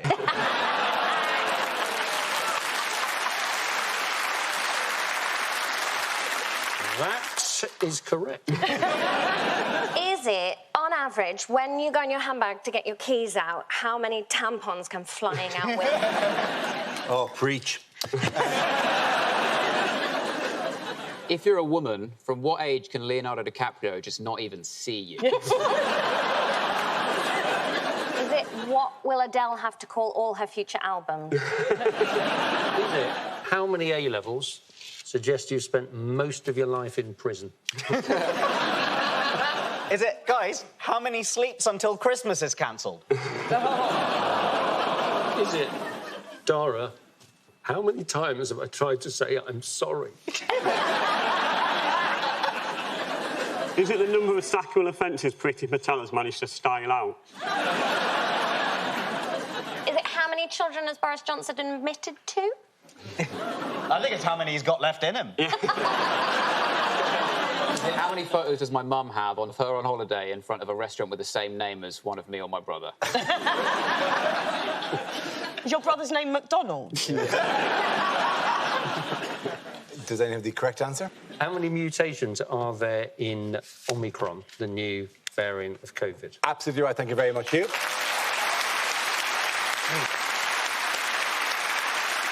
Yes, the question I was looking for was how many mutations does the new Omicron variant of coronavirus have? This is news that Omicron, the latest variant of concern, has over 30 spike protein mutations. At the time of recording, there are 22 cases in the UK, and experts predict hundreds more in the next week. Are you worried about Omicron? And I will keep saying it like that. We've moved out of the alphas and deltas into the really cool end of the Greek language, where everything sounds like a corporation that Bond has to fight. I'm the man. Are we worried about Omicron? Yeah, because it feels like just when you get a handle on coronavirus, it changes. It really is the sort of iPhone charger of the virus world, isn't it? I don't know who's doing the marketing for COVID, but it is giving us a new... It rebrands itself every 4 months. Omicron's a new one, and all the other ones we're now called COVID Classic. Given that it's just going to be a new COVID that comes out only every Christmas, why don't we just call it the Bublé variant? Well, this will be Bublé, and then next year will be Bublé B. It is a shame it's not doing more. It's just COVID, but more. The symptoms are the same. Yeah. I think it's 30 new mutations. I thought, like, you know, at least it should make you grow teeth on your back and come when you yawn. Let's mix it up. I'm bored. You know things are bad, don't you, when Chris Whitty comes out? Because he looks like a man grown in a lab to deliver bad news. Oh, Sage are back. I love the fact Sage are back. They're my favourite thing of the pandemic is that the UK science body is called Sage, right? Because whenever there's news about COVID, Sage trends on Twitter. Right, and the way that trends work is that any tweet with that in it, even if it's a link, will be in the same list of tweets. So if you click on Sage on Twitter, at any point in the year, it'll be like, new variant warnings ignored by Boris. Experts say borders must close. Lemon chicken recipe great with Mac. Every time I read that, I'm like, oh, sounds delicious. If only I could taste. I like Chris Whitty being... I've got a little crush on Chris Whitty. I think it's because girls like me don't really get to date a doctor unless it's their prison nickname. Surely Van Tam is a sexy one. Is he? Yes. One voice in the crowd going, yeah. My silent shame has finally been articulated. Van Tam is a hot one. Yeah, but I like them to look tired and vulnerable. Angela, I'm sat right here. I do feel as though, given now that the most famous variants were first identified in sort of England, India and South Africa, we have to consider the very real possibility that the virus is a huge fan of Test cricket. Oh, God. So can we finally ban Test cricket? You do feel a bit sorry for South Africa, because obviously they're now on the red list. Yes. And the thing I think that worries most of us about South Africa, you know, being on a boycott, is that Paul Simon might record another album there. I love that album.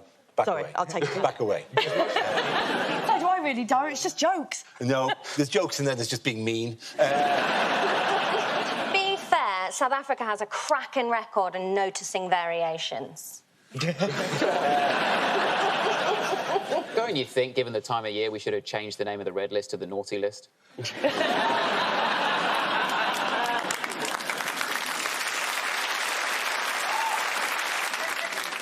How is the UK fighting back against Omicron? Well, masks, isn't it? Masks are back, yes, the masks are back, yeah. I'm not happy about it, OK?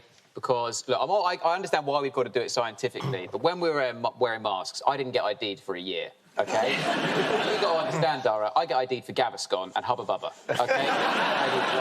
I didn't get ID'd for a whole year, which tells me that I've got the cold, dead eyes of a war veteran. My face is like two different aged men.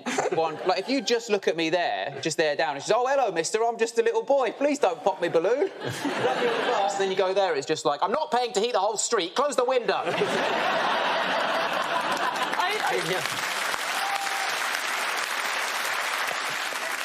They can be a horrible wake-up call, though. I put mine on this morning, and I hadn't worn it since Saturday, and I got in the taxi, and I thought, has this driver been drinking?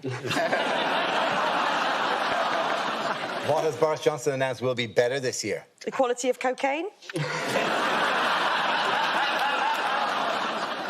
Christmas. Christmas, he said. Christmas will be better this year. Then when? I don't know. Maybe last Christmas, but that was the Christmas of no families coming around, and it was quite sweet.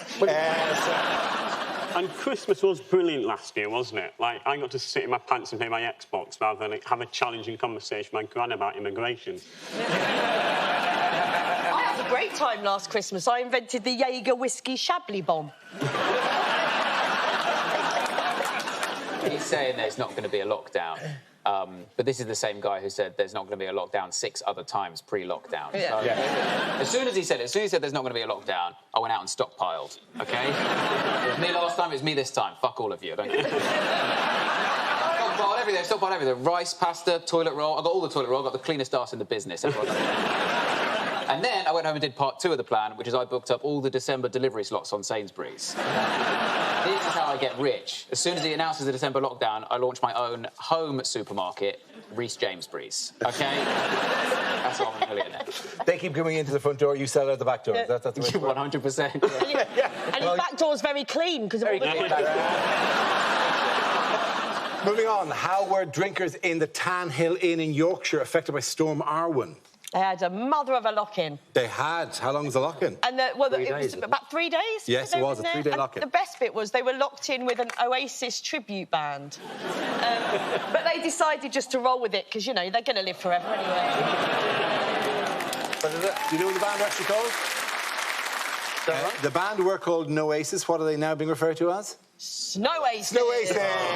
Oh, the puns just keep on coming. What I love about this is that being locked in a hotel for 3 days and you're not able to move is more like a Poirot, isn't it? And I get imagining Hercule Poirot going, one of you in this room has murdered. Don't look back in anger. Apparently, there was a pub down the road that had a Coldplay tribute band on, but everybody managed to get out of that pub.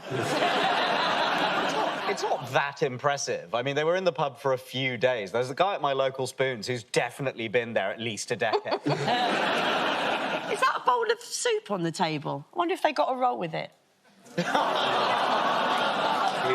Yeah, the remix to Ignition. What are we doing? In fairness to everyone there, it's not like there was a clearly signposted emergency exit. They all look like they're having a terrific time. It is a case of, I mean, for many people, they hear that and they went, oh my God, that is like my worst nightmare, to be trapped for 61 hours with an Oasis tribute band. But no, being trapped with actual Oasis, that's... At the end of that round, the points going to Andrew, Hugh and Johnny.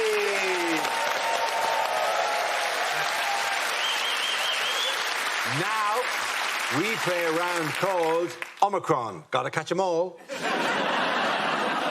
This game involves Johnny and Ahar, so if you could make your way to the performance area, please. This round is a stand-up challenge. I launched the wheel of news, and wherever it chooses to stop, one of our performers must step forward and talk about that subject. OK, here we go. Let's have our first topic, please. The first subject is the human body. Who wants to go in? Johnny. My name's Johnny. I'm quite a weird man. Got a bit of a messed up body, nothing too bad. Cleft lip, webbed toes, more nipples than is ideal. I've actually got something called popliteal pterygium syndrome. There's about 1 in 300,000 of us. So it's quite rare, just about 200 of us in the UK. Just about 20 of us in London now. Just sort of walking around amongst you, being weird. Do we have any others in? We never do. I quite like my body now, but there's a problem at school, like, because kids can be mean. I remember one year in RE, religious education, we were debating whether or not God exists. That was a bit, whether or not God exists, going sort of back and forth. I tuned out. I was pretty sure they weren't going to solve it. Then I got brought back into the room because I heard my name, and it turned out quite a pretty girl was trying to use me and my body to disprove the existence of God. Because, like, well, if God's all-knowing and all-powerful, then why would he create John? With his body and his nipples and his thing. The worst thing about it, even the teacher was like, I do not have an answer to that question. When I was about 10, I was in a wheelchair for about 6 months. I quite enjoyed being in a wheelchair. It was good crack. I'd recommend it if you ever get the chance. But my parents, assuming I was hating it, right, it was like a nice, fun thing, organised me to go on a holiday camp designed for disabled people. But it was called Camp Courage. And it was crap. And the problem was, the people working there took it as their job to, like, raise our self-esteem and make us feel really good about ourselves. But the way they decided to do that, just by telling us we were brave, whatever we were doing. They'd be like, wow, that's so brave. Wow, that's so brave. I tell you from experience, guys, there are a few things worse than being told you're brave for continuing to exist. Like the main guy, he was a bellend. He was like 40, he was spotty, he had an earring, and the haircut of a man who refused to accept that in all probability his band weren't going to make it. And on the last night, we sort of sat around a campfire, it was sort of fine but crap, and he said, you know what I think is the bravest thing that you can do? It's to keep being the wonderful people that you are. But sometimes the bravest thing that you can do is to tell your camp organiser to piss off.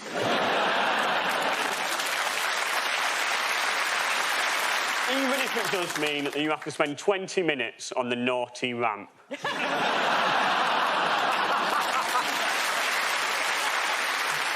you very much, Johnny.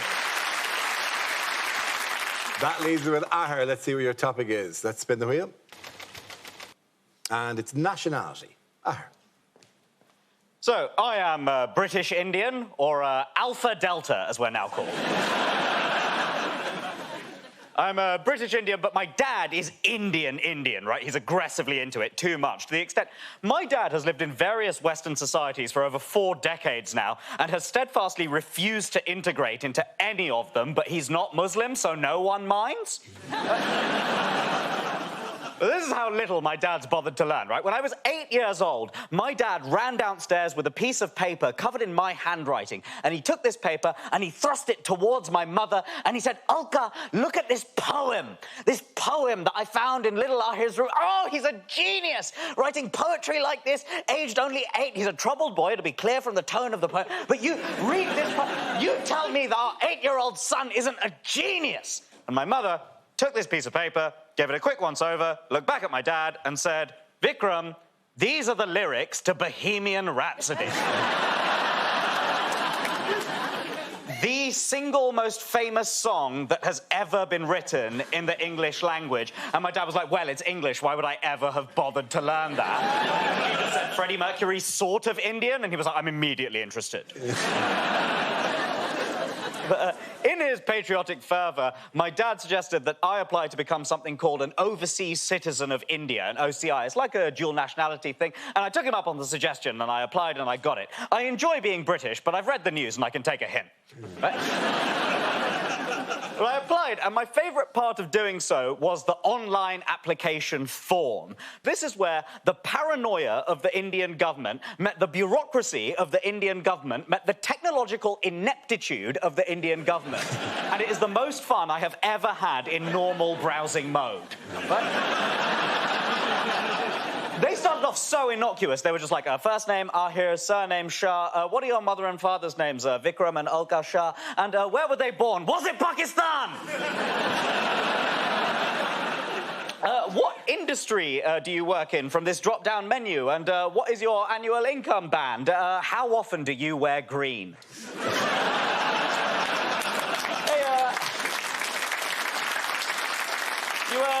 You got any children or other dependents? Favourite type of moon? If crescent, why? I couldn't be Indian.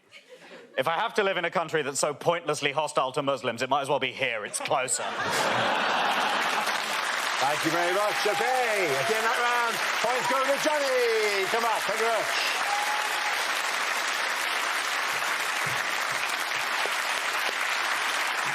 Our next round is called Picture of the Week. I show the panel a topical image and ask them to tell me what is happening. So, teams, what's going on here?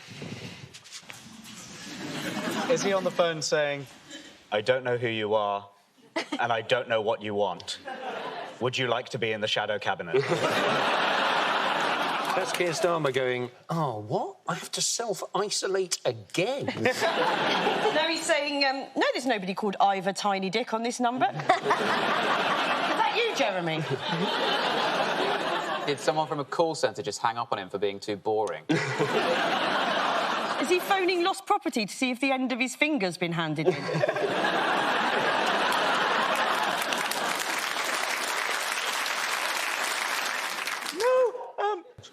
He can't come to the phone right now, but I'm sure he'd love to speak to you, Jeremy. That's his fake phone voice. It's a man with a big platform doing nothing. Is he on the phone going, "Haven't you heard? Rhys James has the cleanest arse in the business." Is Starmer saying, "I do wish one of them knew who I was"? Keir, the leader of the Labour Party. Keir Starmer, I'm your husband. Keir.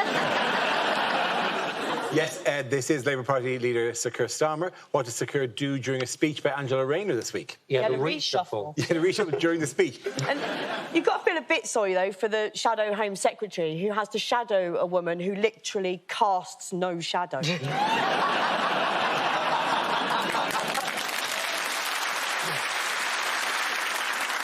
I mean, yeah, it is unusual. I mean, other jobs don't have this. You know, if you're like a, orthopaedic surgeon, there isn't somebody who follows you around when you're talking to patients going, wouldn't do that.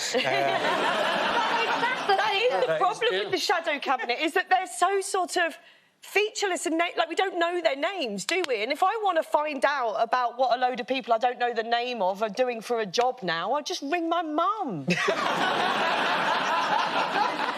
But Rayner said, like, just the way politicians speak is so insane. But one of Rayner's aides said that because he, like, sprung it on her that she'd been gazumped. So no one speaks like this. It's politics. You're making it sound like she's been pranked on a German hidden camera show.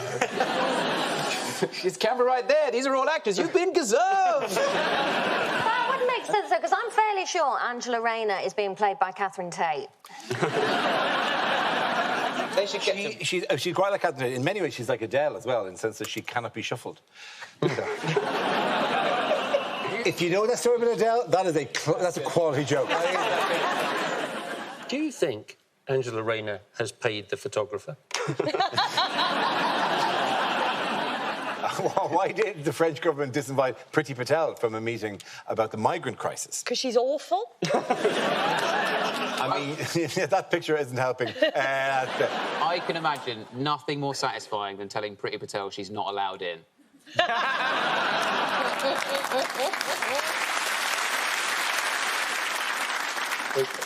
She got disinvited because Boris proposed a 5-point plan. They took offence, didn't they, because he tweeted the letter, which I tweeted like a sort of love letter to Jurgen Klopp, and I'm not allowed in Liverpool.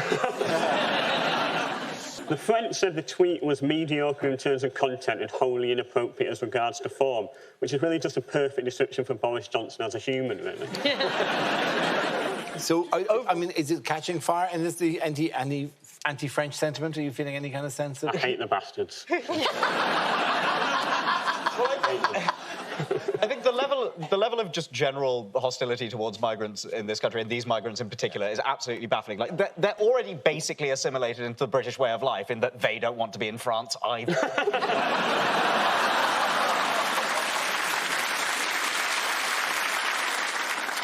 If he doesn't want migrants to get to Calais and then come here, all he's got to do, rather than argue with Macron, is make them think Calais is Britain. OK? So he should just go to Calais and put up loads of bunting and fudge shops and have a bloke being handed a pint going, how much? And they'll go, oh. Do you think that Macron, because he wants to appear tough, will now call himself Macron?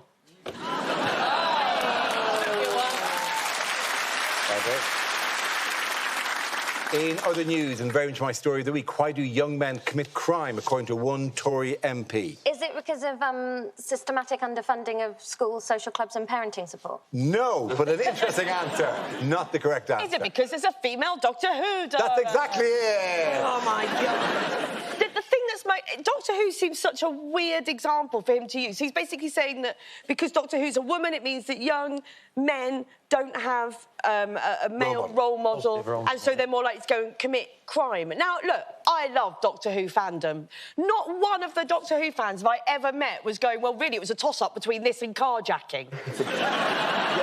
If you're 4 episodes into The Flux, which is the current plot line, where it's like, yes, but of course the flux is actually because there's a quantum irregularity causing our universe and other universes to crash together and be destroyed. But, Doctor, what can we do about this? We'll have to renumerate the energy fields within... That's not... No one's going, yeah, I'm going to break some windows now.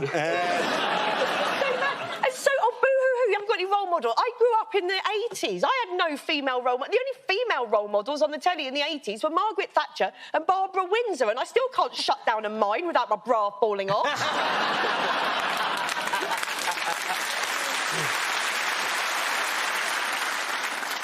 It's also ridiculous to say there are no positive role models on television, isn't it, Dara? Yes. I mean, it's mad. It is.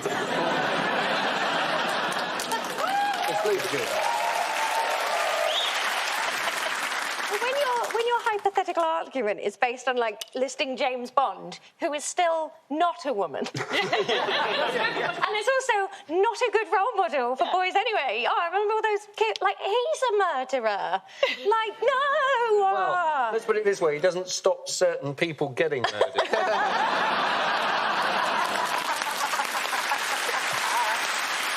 At the end of that round, the points go to Laura and Reese.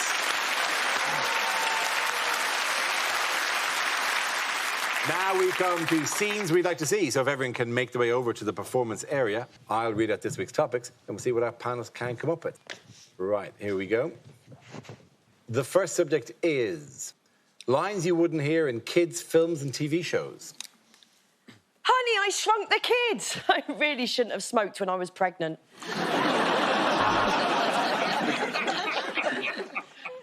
I'm Mowgli, and I'm an alcoholic.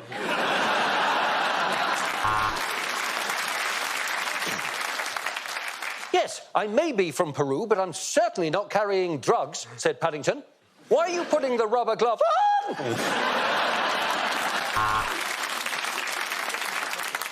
This isn't a miracle. This is just a homeless guy trying to suck his own dick. Oh, 34th Street. It's someone's birthday, and Postman Pat is taking all the gift vouchers out of the envelopes.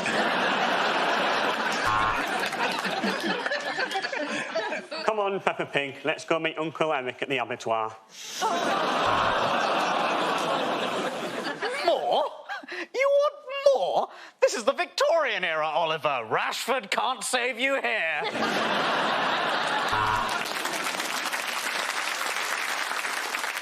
Time for Tubby bye-byes. Time for Tubby bye-byes. Yes, that's right.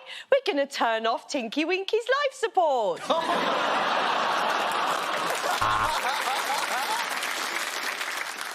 No, Pinocchio, you're not a real boy. That's why they dropped the charges.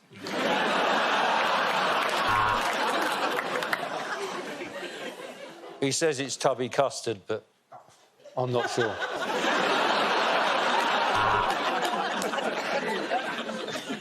Old MacDonald had a farm and then the EU subsidies stopped. I'm Peter Pan, and I'll never grow old, thanks to this restorative cream made from Gwyneth Paltrow's yeast. Hello, Pat. You've left me a little red card to say you tried to deliver it, but I wasn't home. But I've been home all fucking day, haven't I, Pat?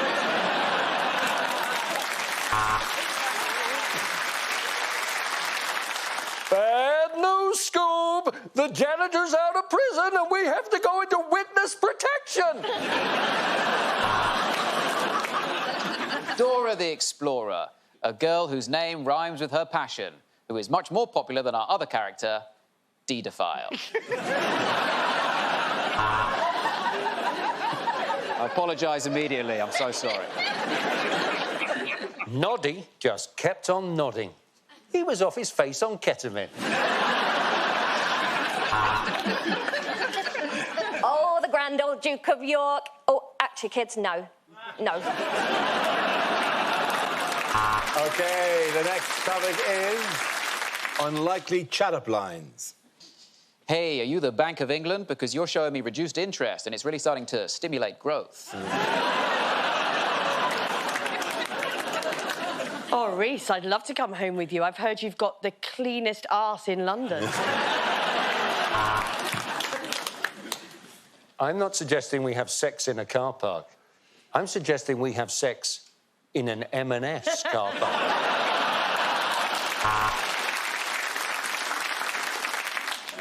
So, do you want to stay in a hotel tonight, and tomorrow night, and for the next 10 nights? I've just got in from South Africa. The pleasure is all mine. That's my sexual policy. I hope you like nipples, because I've got at least 3 of them.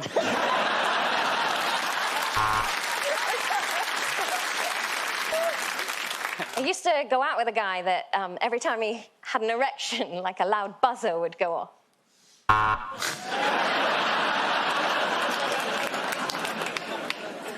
Flowers are so cliched on a first date, so I have brought you a pork chop. Some say my penis is like a Christopher Nolan film because it's really long and has a weird twist at the end.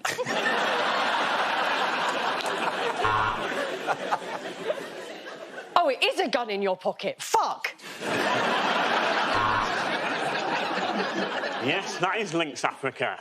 Because I know what women want. They want their men to smell like a systematically oppressed continent. Do you want to come up for a drink? You do? Great. Mom, I need the bottom bunk tonight! I have never dated online before. I came across the website when I was looking for some Nazi memorabilia. Do you want to come back to mine tonight? Because my son's got the bottom bunk, so... We already share so much. Same music, same taste, same father.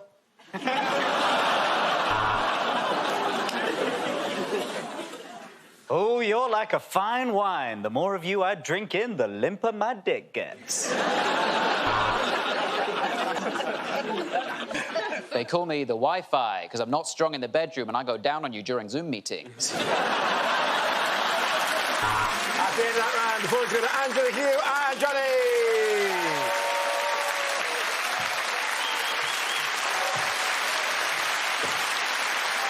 That's the end of the show. This week's winners are Angela Barnes, Hugh Dennis and Johnny Pelham. Commiserations to Rhys James, Laura Leck and Ahir Shah. Thanks for watching. I'm Darren Green. Good night. Comedy in its 20th anniversary year. Ricky Gervais and Stephen Merchant mockumentary magic. The Office. Watch now on BBC iPlayer.